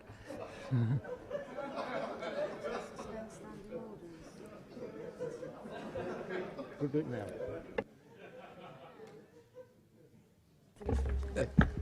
Thank you, Mr. Mayor. I just wanted to... Right, it is working. Thank you, Mr. Mayor. It's 9:30. I think we need to suspend standing orders. Do you think we will complete the agenda? I would hope that we could finish the agenda by 11 o'clock, but we certainly won't go on beyond that. Is everybody happy with that? Councillor Beerman, could you continue? Thank you, Mr. Mayor. My comments are very simple. I listened to what Councillor Osselton said. I heard her closing remarks that she would take the feeling of this council forward and express it. I actually think by passing the motion, we emphasise it and put something a little more concrete that she can wave in front of the council, because that just shows a little more determination on this front. So for that reason, I would support it, even if it might have some slight imperfections, and I urge people to do so. Thank you. Councillor Cousins, can you sum up? Thank you, Mr. Mayor. It was good to have this debate, and I'm thankful for all members for their contributions, especially Councillor Austin, who, yes, I agree, has done some fantastic work on this, and indeed it was referenced and thanked by members of the public earlier today. The one thing that I would take slight difference to is that we didn't know then what we know now. By that, I mean we didn't know this before the CEP committee when we discussed the youth strategy. If we knew that at that point, we might have had a different debate and a different outcome. But we know it now, and we owe it to our residents to have that debate in review of the things that we now have in front of us. With that, Mr. Mayor, I move the vote, and I ask members to support the motion. Thank you. Thank you. At this point, we can now open the vote.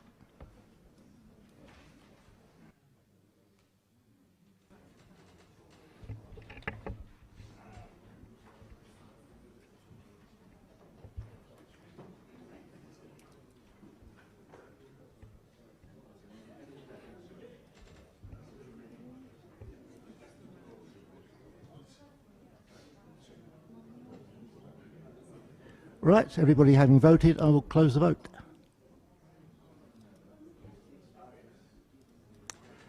Motion is carried.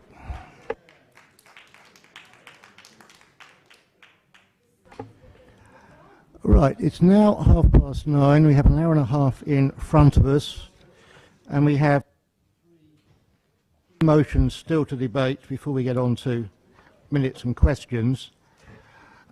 Would members be agreeable to combining the next debate, 6 and 7? I will allow both movers, both seconders to speak, but other members can speak to either motion because a lot of it is duplicated, and then the two movers will sum up and we'll move to the vote, and I'm happy to extend the debate to 30 minutes. Is that agreeable? Chairman, the nature of the motion is completely different. Sorry, I think it will confuse people. One is specifically about a specific development. The other is about the council's behaviour towards developers and partners. I think it will confuse things to have them together. As you're not promise not to speak on the Councillor, first. as you're not agreeable, we will debate them separately. So, moving on, motion 6, affordable housing on Mennydown, mover Councillor Harvey. Thank you, Mr. Mayor. We would just like to clarify a small amendment to our motion. Myself and Councillor Potter wish to be cooperative in this motion, and to do so we would like to remove the words in the final paragraph, a minimum of. That to read straight with the removal of those words. Mr. Mayor, I think nearly all of us in this chamber support in one way or another the principle of affordable housing. We might disagree on the detail of what we mean by the term affordable, but we've got a policy, we've agreed it, and that is important. I think what matters, and this is why we've written the motion in the way we have, is that as a council we can and should be, as a part landowner, clear and unambiguous on our commitment to affordable housing on Mennydown. The council, as the local planning authority, has begun arguing today in front of the local planning inspector for our agreed policy. And that says that this council will require 40% affordable housing on all market sites. So we know what we expect as the local planning authority. Now, I'm not surprised, I genuinely am not surprised, that to hear developers challenge the 40%. They would, wouldn't they? But I'll tell you something, I'm really disappointed that developers are trying to do that in our borough, because it really reflects badly on their industry. It reflects badly on them that they would seek to challenge affordable housing that we so desperately need for the sake of their bottom line. I really do find that a problem from the industry. But that then makes it so much more important that we hold fast on the land that we control, because we are not developers. We are a public authority with all of the responsibilities and the issues that go with that. Now, we also know, importantly, that the Trust has been positive, the Mennydown Trust has been positive about this commitment. They stood in this chamber and made such comments to us as councillors. The county should also, in terms of 40% affordable housing, support us as an authority. Why wouldn't they? You know, they're a public authority like we are, committed, and we would hope to the values of delivering affordable housing in Basingstoke. So, Mr. Mayor, here we are, with discussions taking place about the form and future development of Mennydown and how that should be taken forward. Now, around the country, there are some superb examples of councils of all political persuasions where they're leading delivery of affordable homes, especially on land that they partially or wholly control. They're not seeking development at absolute profit. In fact, most councils are acting as enablers. They are that link between the public issues of affordable housing and the development of housing on the ground. And we should not be left behind this curve. I believe that we can deliver value for money and social good. The Labour Group believes that we can invest in a way that secures a financial return, but that doesn't seek the profit at the expense of the social good we can do by building homes that people need. And by that I mean affordable homes. I've seen political parties come together to work in the best interests of their residents because they were focused on the truth, an undeniable truth, that we have too many people who cannot afford a home to buy or rent. Now, that is a crisis of affordable housing that we share across the country, but that is acute and apparent in our borough. And the tangible reality that we can make a difference on Manydown should not be lost on any of us, for the many, many people living in our borough who need affordable housing. So when we do propose development, when we're working to bring the largest allocation of housing forward in the local plan, and for me and the Labour group, this is a moral issue. And I know others share that commitment as well. I know others share that commitment with us. It is absolutely crucial that we deliver 40% affordable housing on Manydown. So why would we shy away from it in any way, shape or form? The purpose of this motion, the positive point of this motion, is to give us that statement and security across this chamber, a message to the residents of the borough, a message to the development industry, a message to those partners who would seek to work with us as a partial landowner of just how serious we are about such an important issue to so many people in our borough and in our town. So please support this motion. Please support the ethos in which it is put, the commitment that it will give us, but more than that, let's come together on this and do something really special. We've all said that. All members around this chamber have said how much we want to do something special on Manydown. So let us come together and do that. Continue the good work that's been begun. Continue to do that, but give that commitment and clarity on the 40% affordable housing on Manydown. I move the motion. Thank you, Councillor. Seconder, Councillor Potter, do you want to reserve your right to speak or speak now? I'll speak now, if I may, Mr. Mayor, and I'm grateful to the mover of the motion for the analysis that he's made, and so should everybody else be, I hope. I genuinely don't believe that this should take a lot of time this evening, because I think the issue, as he said, is straightforward.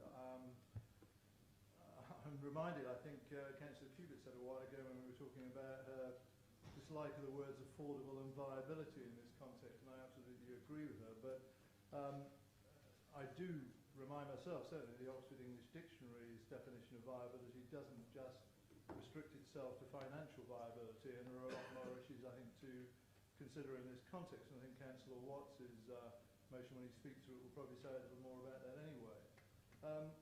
Simply, we are, as Councillor Harvey has said, seeking to get this council in its landowner status to abide by the policy that it says it is demanding, seeking from other developers within our district.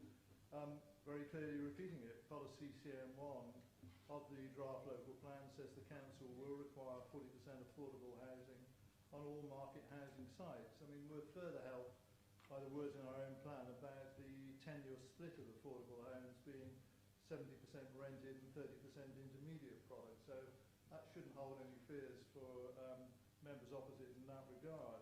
I think they'll also be comforted, I hope they are, by the decision that we've made to take out the words "a minimum of" in the final paragraph. So it's very specific and highlights 40% very straightforwardly. I mean, heaven forbid that we ended up with 41% at Manydown. That would be unforgivable, wouldn't it?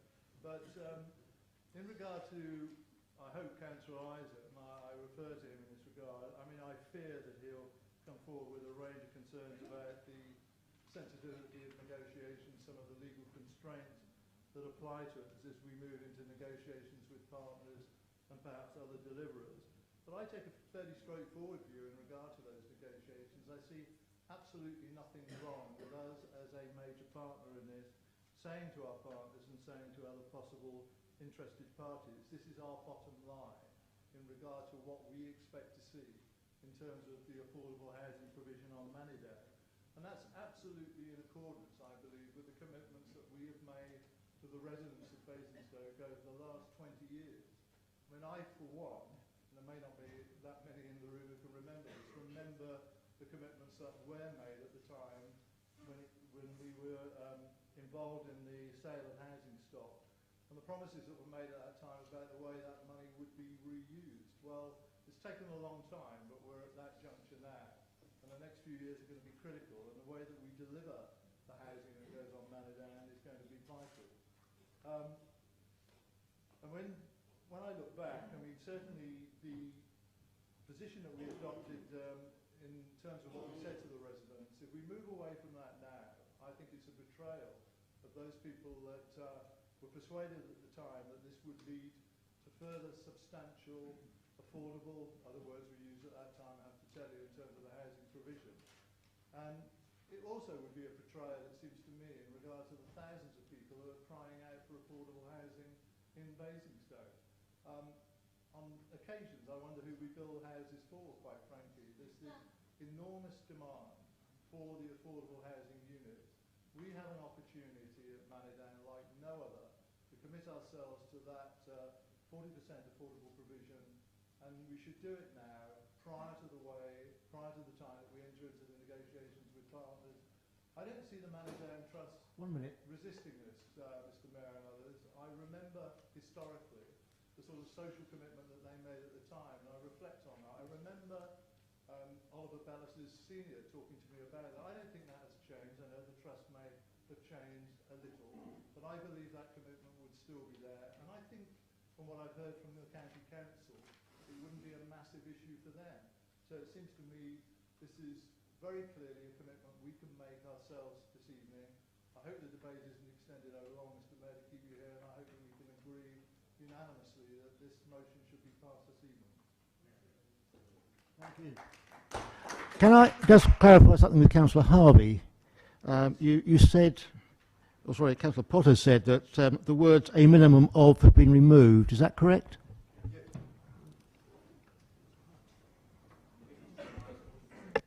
Thank you. Councillor Isaac.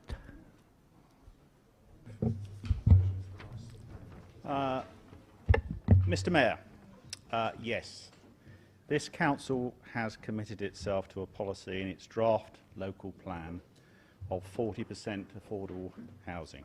That's clear. As portfolio holder representing this council in taking forward the development of this council's interests at Manidown, I would like tonight to make it crystal clear, I think I've done it before, that as portfolio holder and as an administration, we are committed to the local plan policy of achieving 40% affordable at Manidown.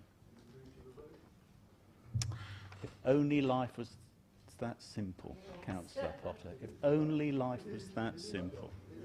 No, it may be in your world, but not in the world that I occupy, and I'm the one with the ultimate responsibilities.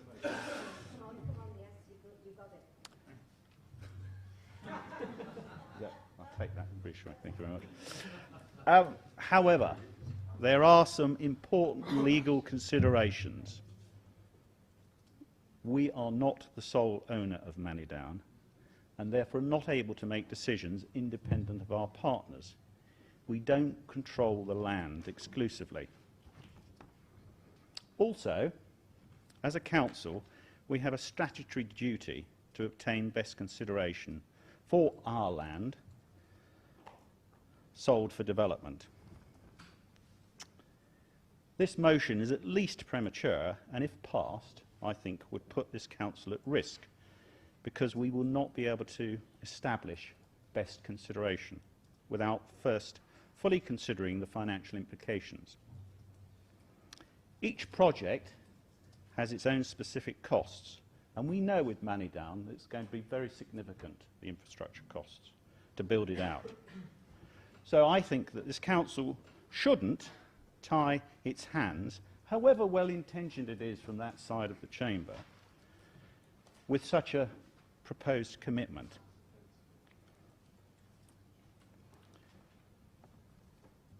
There are important legal issues members should be aware of, and I'd like to seek clarification of these legal points from the council's legal officer tonight, but after we've heard from the legal officer, I'd be grateful if I could finish what I'd like to say.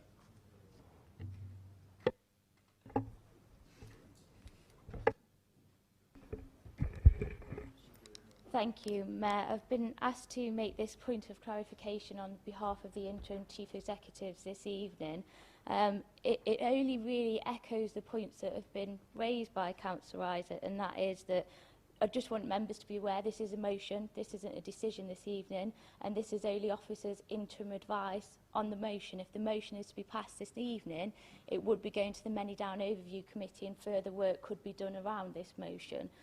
Just in terms of the advice as it stands this evening, we've contacted officers and got relevant feedback, particularly from the Section 151 officer, who does have concerns around the financial impact that this decision could have, and doesn't feel able to assess that financial impact at this point or until a point that we seek to dispose of the land. And the reason for that is, councillors, is that when we dispose of land, we are required, as Councillor Isaac has said, to give best consideration to the value of that land, and it will be assessed at that time. We do have a disposal policy, members, within our constitution, which sets out what considerations are dealt with when looking at best consideration, and that says in there that where the matter is a cabinet matter, that consideration of social housing should be given as appropriate. The only other point that I would make, members, is to echo the point that we're not the sole interest in this land, and therefore anything going forward, members, would have to be agreed in accordance with our legal duties of all the other parties involved in this land. The only other thing that I would like to say, members, is just that in terms of the local plan policy, which is not something that I'm aware you're considering this evening because you're looking at this from a landowner, but in accordance with the local plan, if 40% couldn't be obtained, the council would have to do a book viability assessment. So just for clarification, members.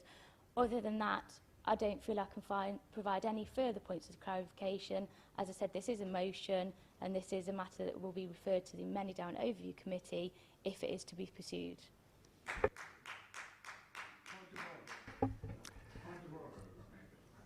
You may. Thank you, Mr. Mayor. I believe it is a very legitimate point of order that this council is not obliged to get best value in the disposal of land because it is entitled to take into account the interest of the community and the well-being of the public. Thank you. Councillor Isaac, could you continue? Thank you, Mr. Mayor. So, this motion causes me concern as portfolio holder for Many Down. I think members will know that I've worked hard over the past 2.5 years to bring forward the opening of Many Down for much needed housing, both market and affordable. The progress to date has been achieved with the cross-party support which has been immensely positive and influential. I'm therefore disappointed that this motion threatens that consensus. So it's, and I say that with a heavy heart. Do they want to put us at risk and embarrassment and cost to our finances of having to pay? Just let me finish, if you would. Let me finish. Well, we'll come on to that, if you like. Of having to pay compensation to partners. I think that would stick in the craw over there. It's not just a case of deciding to take less profit on our part. So, for these reasons, I cannot vote for this motion. Thank you. Councillor Raphael. Well, Mr. Mayor, as the person who was tasked with going into bat all of today on all of your behalfs, I have to say that I have grave concerns about this motion, and I'd urge all members to think very carefully before supporting it, in particular the weasel words in the last paragraph. Because what it seeks to do is to put the policy of 40% ahead of viability, to make 40% trump viability in every discussion. I think it's only right that all members, Mr. Mayor, should be aware of what the inspector said about 40% today. He was prepared to take 40% through to the inspection, but he knew full well that there were going to be substantial attacks upon it as to whether it can be justified. And I have read into that, and I think it is a fair assessment, that to suggest that 40% is an absolute and cannot be budged from is something that he would regard as unsound. And it would make our plan unsound if we were to pass a motion that would then result in our plan having to be changed. Can I also tell members, if they'd be so kind as to listen, because they, like all of us, have to make this crucial decision, about a decision in York that occurred earlier this year concerning a planning permission for 200 homes, which a planning inspector had granted, despite the fact York had a housing affordability of 25%. The inspector granted it with 0%, and it was then taken to a High Court judge, and I know that councillors over there were interested in High Court judgments, and the High Court judge upheld the permission, saying a planning inspector's... They just have difficulty in listening, don't they?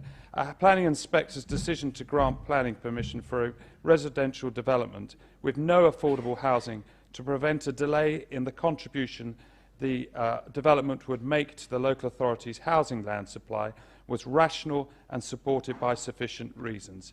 So it is clear that if push came to shove, a decision not to go forwards, either to delay because 40% wasn't achievable now, but to wait until it became viable, or to refuse development because 40% wasn't offered, would be open to legal challenge. And it would be open to legal challenge in this way, because although we were landowners, others could judicially review, as this council knows full well, but if we weren't putting forward land to deliver housing as part of our housing land supply. So it opens us up to legal challenge in that direction. It sounds as though it would open us up to challenge for being ultra vires, for not getting best value for the land and for council taxpayers, and it would result in our plan being declared unsound. They are my grave misgivings, and those of you who don't heed those thoughts and decide to vote in favour of this amendment will do so at your peril. Thank you. Councillor Golding. Thank you, Mr. Mayor. I'm very grateful to the mover and seconder of this motion for deleting the minimum of. It now means that I can wholeheartedly support what this motion is trying to achieve. You're tempting me. I want to repeat, because of what's been said about viability, a paragraph from the Three Dragons viability study that says the land for the scheme is in public sector ownership and it is open to the owners to accept a lower land value than the benchmark used to provide both 40% affordable housing and the full range of planning obligations modelled. If this option is taken, it should not affect the benchmark land value used in our reports for assessing the viability of other strategic schemes. So we're totally free to do that. However, I do think the last two lines of this are slightly ambiguous, because they do seem to say that as landowners, if we cannot persuade the county and the Manydown trustees to agree 40%, then as landowners, we do not want to proceed with the development of Manydown. Now, tempting though that is, I don't think that would be a sensible position for this council to take. So because I wholeheartedly agree with what the motion is trying to achieve, it's my intention to abstain. Thank you, Mr. Mayor. Councillor Hewitt. Thank you, Mr. Mayor. First, I'd like to congratulate Councillor Harvey and Councillor Potter for a superb motion and their amendment to 40%. It's in line with policy CN1 affordable housing, which is our policy. And I'm afraid that I really can't take any value mentioned by either the portfolio holder for fear-mongering, either of the portfolio holders, because I really cannot believe that we would be ultra-vires. On the basis of his specious argument, no council would ever be able to build 100% council houses on council-held land. And we know for a fact that the coalition government has been actively encouraging councils up and down the land to build council housing and affordable homes on 100% owned council land. So I think to suggest that it would be ultra-vires is a nonsense. I think it's a nonsense to say that we have to seek the highest amount of money. We are not developers, we are public owners, and I think that's complete tosh as well.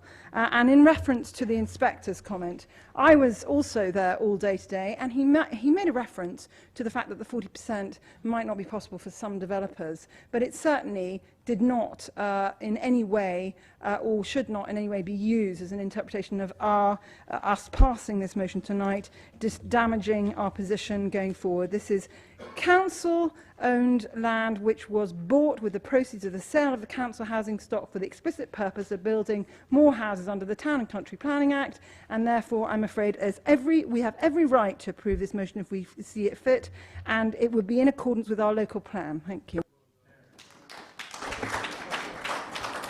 Councillor Beerman. Thank you, Mr. Mayor. Firstly, before Councillor Keating raised his point of order, I was going to say more or less the same thing about best consideration. Some time ago, when the administration had a list, a sort of tick list for what one was seeking for in disposing of land, right down at the bottom, it did feature, I think, but it was right at the bottom and counted for about 1 point out of 100, was environmental benefits and green building. And I was perturbed by that, and I was initially told, because we've got to get, that was by the financial team, we've got to get best consideration. And when I looked into it, it was made quite plain to me that best consideration wasn't just best consideration of finance, it had a much wider meaning, and this is an opportunity that we should use that best consideration in another way. I have spent many hours of my own time attending planning conferences of one sort or another. And most of them have been beneficial, and I've listened carefully to what I've said, what has been said. And one of the very consistent messages coming out of this is to get good planning. If you're the authority in ownership of it, you have much more power than any planning conditions or any planning permission might ever give you. You have the opportunity to decide what the criteria are of who you sell it to. And in these circumstances, I don't see, bearing in mind that if you're doing a development the size of Manydown on a greenfield site with all sorts of economies of scale, how if it's not viable on Manydown, and bear in mind we are supposed to be setting an example, I would have said, if we come along and say, on this very developable land, green, which is a green site which all the developers prefer much to a brown site and all the rest of it, we can't manage to bring it up to 40%. Well, there really isn't any argument for any other development in the borough going that way. So it would be totally inexcusable if we didn't stick by. The only thing I would say, and I think Councillor Golding has raised a good point, because that would take a bit of the sting out of it, and I would urge the movers to perhaps consider to remove the last two lines of the motion, because that would be difficult to maintain, because we are partners, as has been mentioned by portfolio holders and is recognised by all of us, as Councillor Potter said. We know that.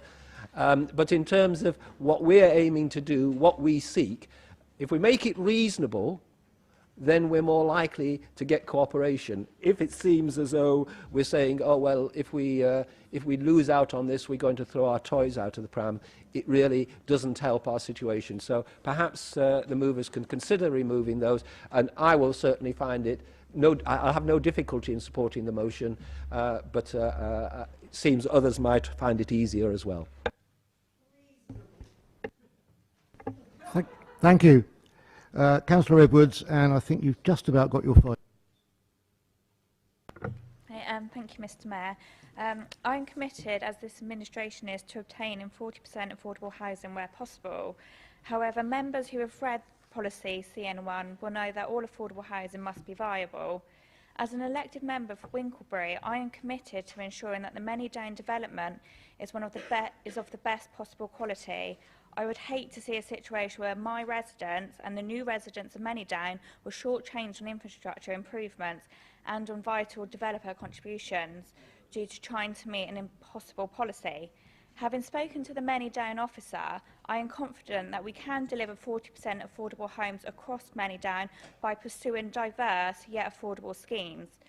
The problem with this Labour motion is that it ties our hands behind our back and commits us to 40% rather than 40% where viable, as outlined in the draft local plan. This change of policy could result in this council ending up in court and losing lots of money, which I would rather see being spent on improving infrastructure in my ward to minimise the impacts of the Many Down development on my residents. Thank you for that, Councillor Edwards. You're rapidly becoming an old hand at this. There being no other speakers, it's back to Councillor Harvey to sum up. Thank you, Mr. Mayor. First things first, a motion on the floor of full council referred to a committee is a matter of policy. That's the very first and important point. We aren't here debating the finer details of planning at all. We're talking about policy. And therefore it's the promotion of a policy that we have faith in and we support. It's a positive commitment is what we're looking for here, to be debated, if the motion is approved, at the Many Down Overview Committee, in the right place. Now, in terms of the sensitivities of the legal issues that have been raised tonight, let's just get it clear on best consideration. Before the Localism Act, you're right. After the Localism Act, councils have received new powers, and those new powers relate specifically to our well-being, being enhanced in what we can and cannot do, or rather what it enables us to do. And as local authorities, we are now entitled to do anything that which an individual can do that is legal. Purely legal in that context. We are no longer constrained in the way we were. So best consideration in the way that it has been used is qualified, very seriously qualified, by the social good that we can do with our well-being powers and as a legal entity in our own right. Why else do you think the other councils up and down the country are doing what they're doing with their land and working in partnerships with other organisations and joint ventures?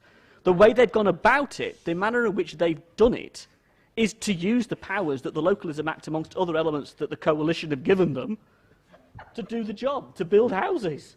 Surreal, isn't it? I think this comes back to what a wonderful statement this would be of our commitment as a part landowner. It doesn't disrespect any of the issues that have been raised this evening. But what it does is show us clearly how committed we are. You've all said that. But it also enables us to debate in the right place, not weasel words at all. It is about the policy that we want to see, and we're not a developer. That's just a really important point I want us to do. We are not a developer, we are a public authority. And what goes with that are fundamentally different principles and manners of operation. We should not be thinking of this solely in that respect. The LPA has its role, and it will fulfil that role. But what we are talking about is policy specific to us as a landowner, then in negotiation with the bargaining, if you like, the negotiation with those other partners. That's what the line in the last paragraph is all about. That you go forward with something we believe in to make that a reality. So instead of fearful impediments, I'm rather looking to what other Conservative councils are doing around the country, other Conservative borough, district, metropolitan, London borough councils, county councils, Labour councils and Liberal Democrat councils and councils of no overall control are doing by working up very innovative solutions on land and development to deliver what they need, which is affordable housing. Well, that's what we do need, affordable housing. So the sites coming forward in the local plan, private land, not public land or part public land, but private land, have agreed 40%. There are applications that have come through that are part of the local plan already that we've agreed 40% on. That sustains the argument that's going to be made at the local plan. That should be used as evidence, and I'm sure it will be. And we don't know that our partners would not agree to this. In fact, if anything, their statements throughout this entire history of Many Down has been to the contrary. And we should just look back at the money that we used and how we used to buy the land. The reasons for which the land was purchased, to go back to the old JR judgment, the reasons for which the land was purchased. And the money and the arrangements that were agreed in that vote by all those residents that agreed to sell off the council houses, it's in there, it's in the legal agreements, it's all there in black and white, in the context of using money from the sale of council houses to sustain and build future affordable housing. Those were the commitments that we gave as a public authority then. that this land would be used in this way and it would be shaped and formed in this way. There is nothing wrong in or inconsistent with the statements then or the statements now. And to raise fears about that misinterprets where we truly are. This is a debate for the Many Down Overview Committee if this motion is passed. I think it would be such a statement at this time, such a statement of our commitment to a principle I hope we all agree with, and I've heard other members speak passionately about it, and I'm with them on it. I think it would just be a real statement. They should not read fear into this, because the motion goes to the Many Down Overview Committee, where it can be unpacked in far more detail than we can do in the floor of this chamber, and in the right way. But the principle of 40%, I really do hang on to. I think it is incredibly important. Please support the motion, and let's do what we intended to do all along, I hope, on Many Down for our residents. Thank you, Councillor. We'll now move to the votes.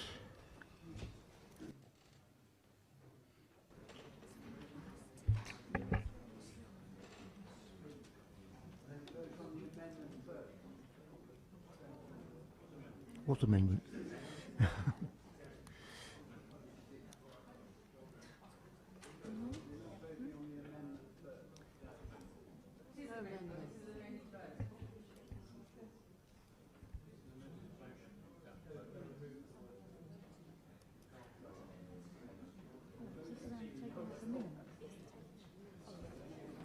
Waiting for one person to vote. Right, everybody having voted, we'll now close the vote.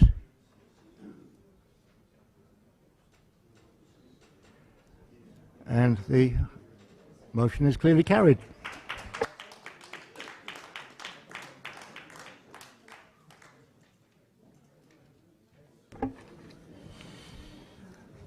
Right, we are in plenty of time for our next motion. Viability of affordable housing. Councillor. Yes, Mr. Mayor, I'm sorry if it seemed uncooperative by not wanting to merge them, but now Many Downs out of the way, perhaps people will understand what I'm talking about here. Can I add, first of all, that I have also, or want to withdraw the words "at least" in the first line of this motion. I put them in at the last minute for fear that somebody would vote against it because they're in favour of 50%, and that obviously isn't the case. Now, this didn't come out. This motion doesn't come from Many Down. This comes from work that Councillor Tilbury and I did, looking at the developers' arguments about viability. And Councillor Tilbury is the specialist because he pointed out that in viability assessments, there are two particularly dubious points. One is the cost of land, and I've forgotten what the other one's in. We have, I hate using cliches, I avoid them like the plague, but a chicken and egg situation here, because we have these two words defined in different laws, viability and best consideration. And I'm going to disappoint Councillor Potter. I'm not going to go into the sophistication of viability, because the defence against allowing any affordable housing, let alone 40%, is that it's not viable, and that means money. And we now all have the right, I hope you all remember, whenever an applicant in your ward says it's not viable, you have a right to the detailed viability assessments to examine for yourselves, and you will see in there the issues that have been taken account of, and you can question some of those. But this chicken and egg is that if the cost is at an inflated level, then inevitably the 40% is not viable. What this motion is saying, and I'm not sitting myself as an expert, I did consult the legal officer who's here tonight and the Section 151 officer, who doesn't like this at all. What's written down here. Now, the points 2, 3 and 4 on my motion are statements of fact. Stating them down there doesn't do any harm, but they have to be taken account of. And there's been lots of statements about what best consideration means.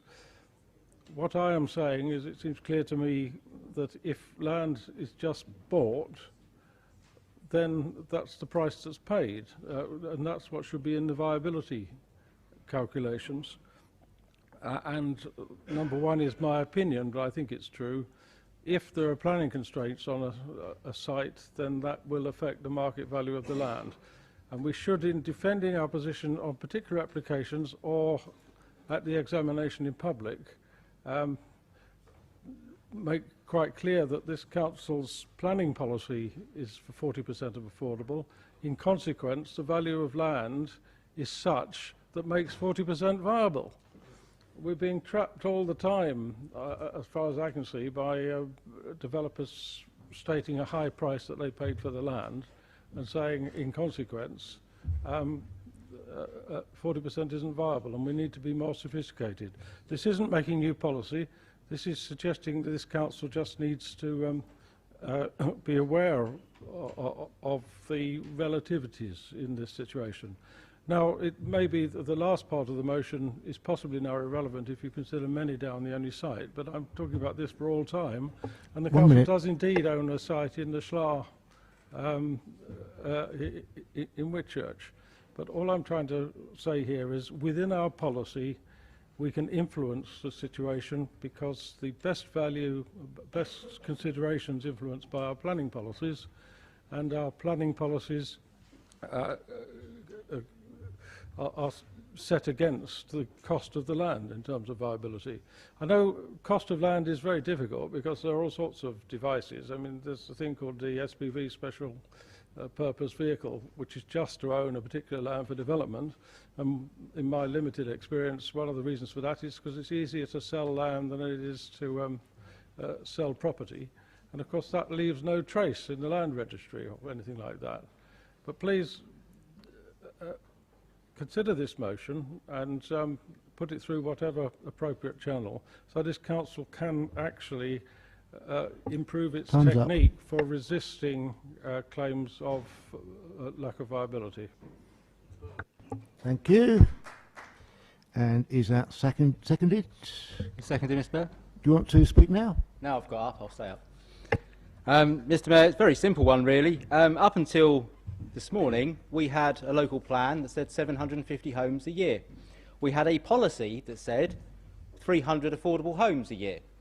Now, it doesn't take a genius or a Section 151 officer to work out that 300 is 40% of 750. So it's an agreed policy. We've all agreed to this policy anyway. What this is about is making a statement, though, that we're sticking to that policy. Because it seems very clear to me, and we've all seen developments come forward recently where they can't make the 40%, they can only make 30%, or they make some off-site provision. What we really need to make sure is that we actually get 40% off all sites. And if we can't deliver 40% on council-owned sites, what chances do we have of forcing the private sector to deliver 40% on their own sites? Very little, I would suggest. We must lead by example. Now, we've already heard that best consideration can include the social value of any investment you make. I'm always interested when the Conservatives tell me that they have to get best consideration of land, because I know there's certain circumstances in the borough right now where we're discussing land and we're talking about peppercorn rents and things like that. So perhaps if we can't extract market value, we have to sell it to the highest bidder, we could look at leasing sites. It's amazing what value you can give.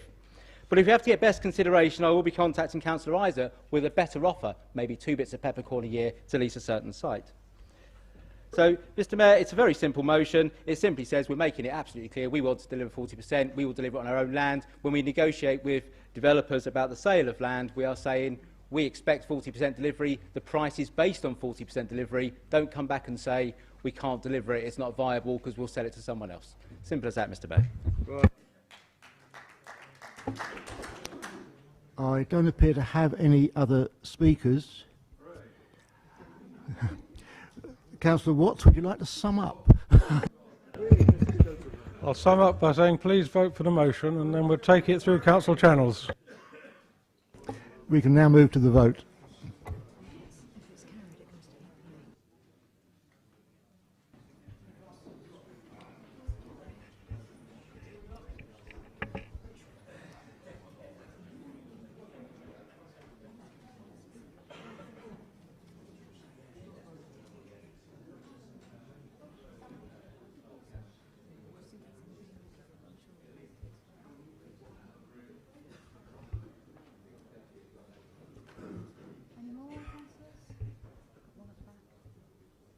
4 to go. 2 absent. Right, we're going to close the vote.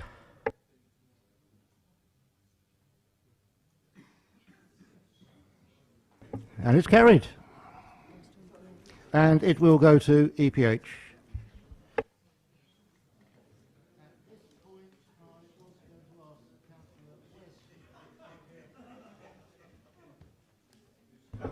I was going to ask Councillor West to propose his motion, but in his absence it will just fail to be debated tonight.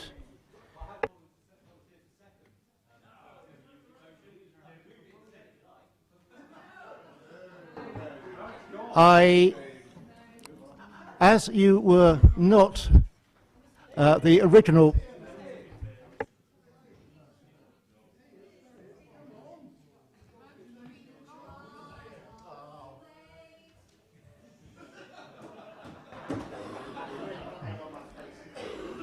Welcome back, Councillor West. Thank you. We have just decided that we're moving on to item 11, but we will go back and let you propose your motion.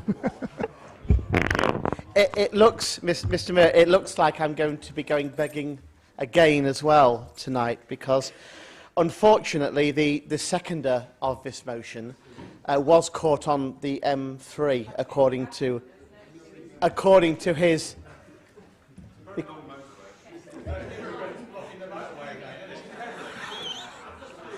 Yeah, they should have stopped them at Dover. Sorry, can I have some order here?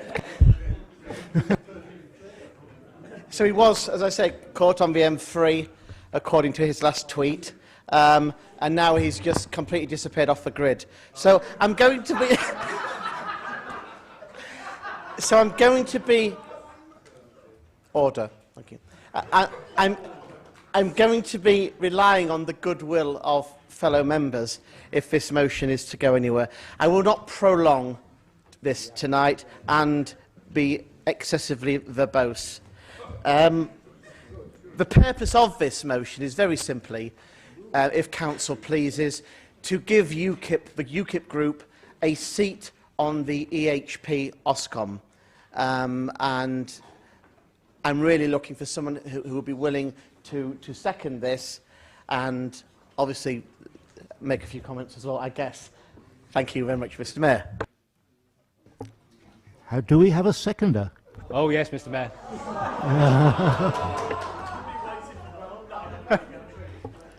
Do you wish to reserve your right to speak? Oh, I'll do it now. Go ahead. Mr. Mayor, it's an historic moment, the first ever UKIP motion. And we all wondered what the first UKIP motion would be about. Would it be about protecting a service? Would it be about a new service? Would it be about saving money or raising money?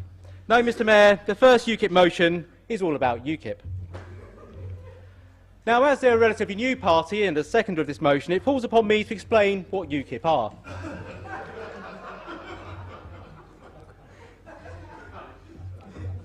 I shall be brief.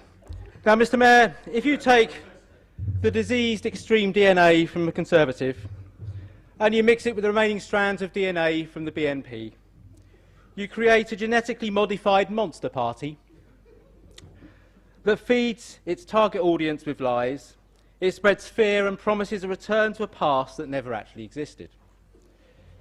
It is a nasty party that I absolutely hate. It stands for everything that I oppose, and it opposes everything I stand for. However, I am speaking in support of this.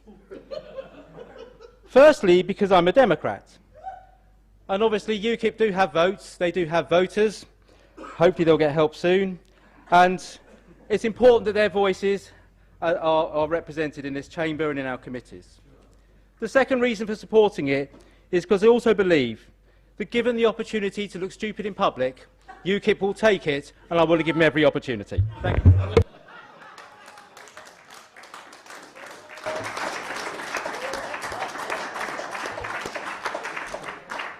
Thank you, Councillor James. All I can say is with friends like you... Do I have any other speakers on the motion?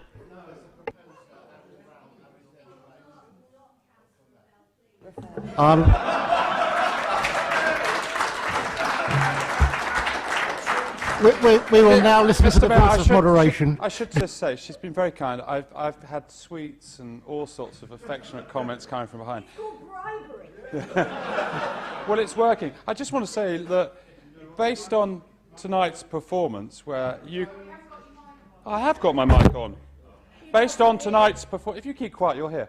If based on tonight's performance, where UKIP can't be bothered to turn up, and it's happened before at full council, they haven't been bothered to turn up, how do we know they're going to bother turning up to this committee?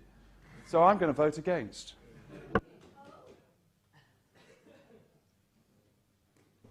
Do I have any other speakers? Right. Could you please go ahead and... Mr. Mayor, I mean, just to sum up this debate, I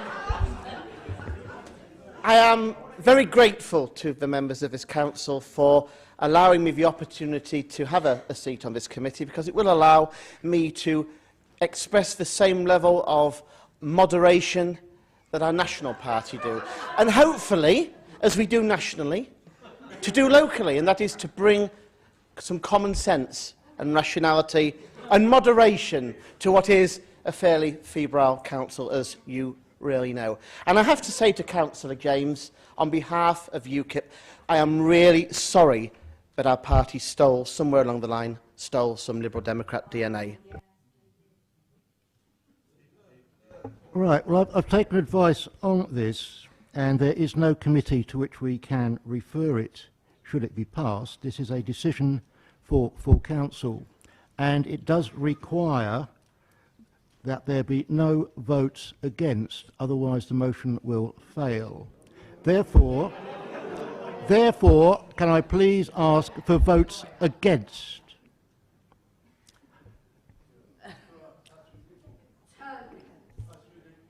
Are there any votes for?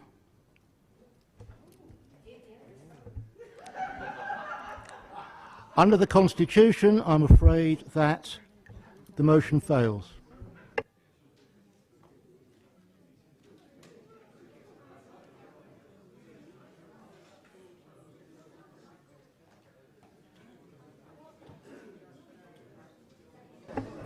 Moving on, please. We're now on track to be finished by 11, so it's looking good. To receive the minutes of the following meetings, are there any questions on the minutes?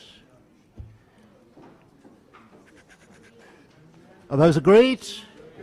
Thank you very much. Moving on, item 12, questions from members of the council on notice, from Councillor Miss Bean. Thank you, Mr. Mayor. As per the order paper. Mr. Mayor, I'd like to thank Councillor Miss Bean for her question. I completely agree. Residents say that the level of crime and antisocial behaviour is in the top 3 most important factors in making somewhere a good place to live. I think it is really important we, as a council, recognise this, and this administration is committed to building on our successes, which, as was shown in the resident survey, see 98% of residents saying they feel safe during the day, and 87% saying they feel safe at night. This is a stark contrast from 11 years of Labour coalition rule in this council, where these figures stood 8% lower for daytime and an absolutely shocking 31% lower at night. At all levels, the Conservatives recognise there is more to do to secure a better future for Basingstoke, for Hampshire and for our country. And that's why we are investing in our residents' safety by continuing to fund this vital service, which has helped reduce antisocial behaviour in this borough by 13% in the past year. This is the same service that longer-standing councillors will remember that the opposition were passionately against. We are taking the right decisions to protect the public. We are ensuring that our town and our wider area remain safe places to be, both at day and night. And that's why I am proud to be able to say that in this place we are, here and now, securing a safer, better future for Basingstoke and Dean. Do we have a supplementary? Thank you for... Sorry. No? Okay. Thank you for that answer, Deputy Leader. Will you go further and agree with me that our low crime figures are critical for a thriving local economy here in Basingstoke? Quiet, please. I thank Councillor Miss Bean for her supplementary and also Tina for her comment. I believe that Councillor Miss Bean is exactly right. When people feel safe, they are able to enjoy our town to its full potential. Take licensed premises in the top of the town, where I hope to end up after this meeting. They can only thrive as businesses, employ more staff, pay their taxes, provide venues for Christmas parties, if people feel safe in and around Basingstoke. But it goes further. We are improving the leisure park, revitalising the whole of the town centre and securing new tenants to Basing View. People will be attracted to Basingstoke because it is a safe place to live, work and relax. A safer, better future for Basingstoke and Deane is critical to delivering our long-term economic plan. This borough is safe with the Conservatives. Thank you. Second question from Councillor Miss Edwards to Councillor Mrs Reid. Thank you, Mr Mayor. As per the order paper. Thank you very much, Mr Mayor, and I'd like to thank Councillor Miss Edwards for her question. I'm very pleased to be able to confirm that Cabinet has now approved a revised allocation scheme, which will indeed ensure that social housing can be allocated as a priority to those who have an urgent need to move. Importantly, the policy change will mean that the housing register will only be available to those who have a housing need in the first place. It will also ensure that only households with an established connection with the borough, mainly through residence or employment, although some few exceptions will be allowed, will be able to remain on the housing register.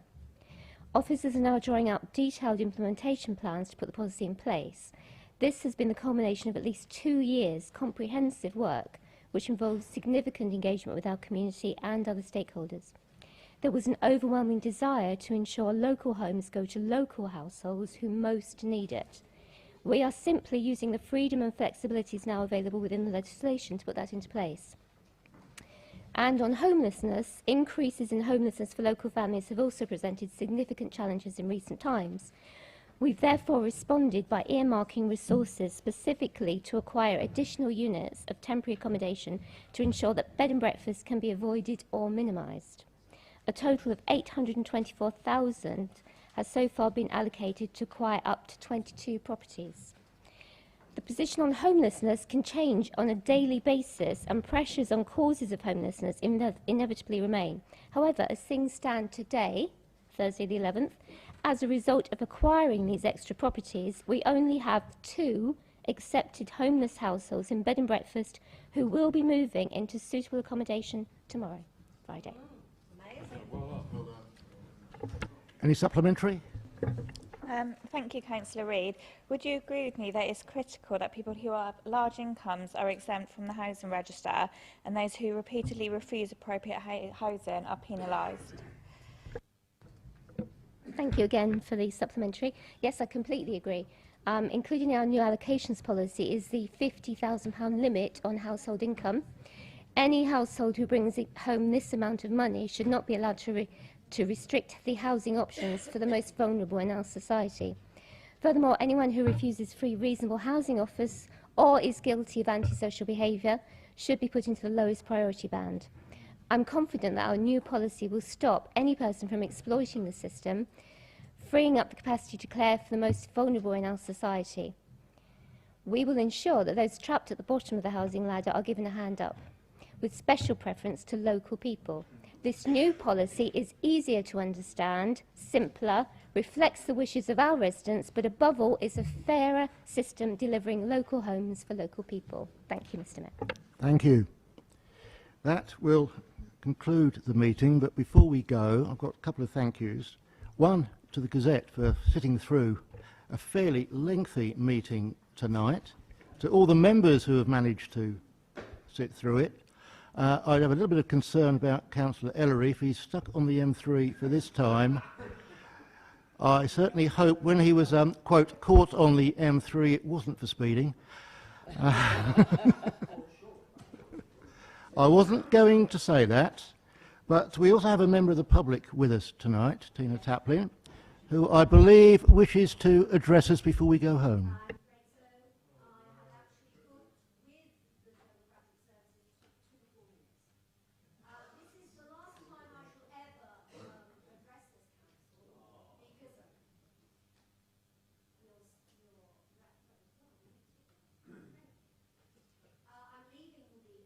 I'm going to, I don't need that. I'm going to live in Aldershot. And my niece is going to put her caravan, because she's a lefty, on the gypsy site for 3 people, which has been rejected in today's Gazette. Caring people read the Gazette. It took me 2 hours this morning to read that the 3 gypsy pitches have been refused to 3 people who actually own the land, and one of them is John Smith, and I'm related to him, so ho-ho. I knew at 10 o'clock this morning that Melbourne was in, and all his history. I read Joe Mace, who said that in 1974, Basingstoke did not have a repertory company, and Guy Slater came. Spookily, I came to Basingstoke in 74 with Hannah Williams. 1 minute, Tina. I beg your pardon. 1 minute to go. How double dog dare you? Spookily, I came then with Mrs. Hannah Williams to join John Hunter Beveridge School, Popley, when there was only 4 Popleys.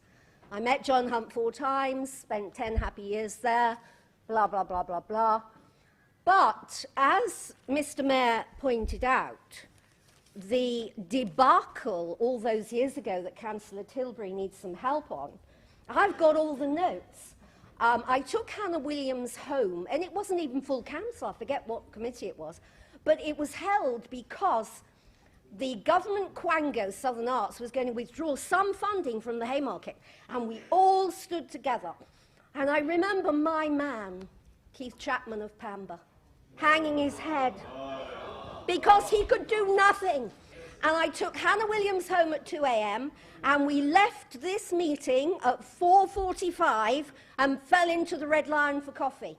And as Mr. Mayor said, we're not going there again. Do you need me to come back from Aldershot? I'll come. In 1973, my husband and I were looking for a house in this area, Tina. and my solicitor said, don't buy in Sherfield-on-Loddon because of Area 8. This was in 1973. And I said, what would Area 8 be? And he said, Aldershot, Reading and Basingstoke will be a metropolis. It hasn't happened. Don't believe your solicitors. Now, I have a presentation to Mr. Mayor. Quite right. Would Mr. Mayor's PA step forward? And I have presentations to the paid officers. Would Matthew Watson, who is noticeable by, would the red corner come and collect? This is from Matthew Watson and Tom Diddley. Thank you. I have a special presentation to Councillor Elaine Still, because 7 years ago, 7 years ago, she was the only person to listen to me about a biodigester and the Archers, and everybody else laughed. But we have a biodigester, and Ambridge does not. So would Councillor Elaine Still step forward? No, it is not compost. Sit down, you. Carnations grown in my garden. It's on camera. Yes, do. It's on camera that I've just kissed a Tory. Now, I gave Joseph Smith a box of chocolates last year, and he's gone. I do hope that poisoned him. He went to work. So,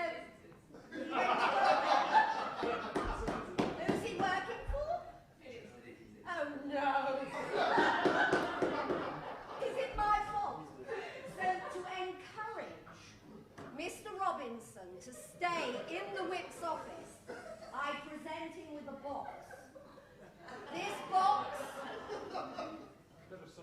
Jay, this is really serious enough. Try and keep up.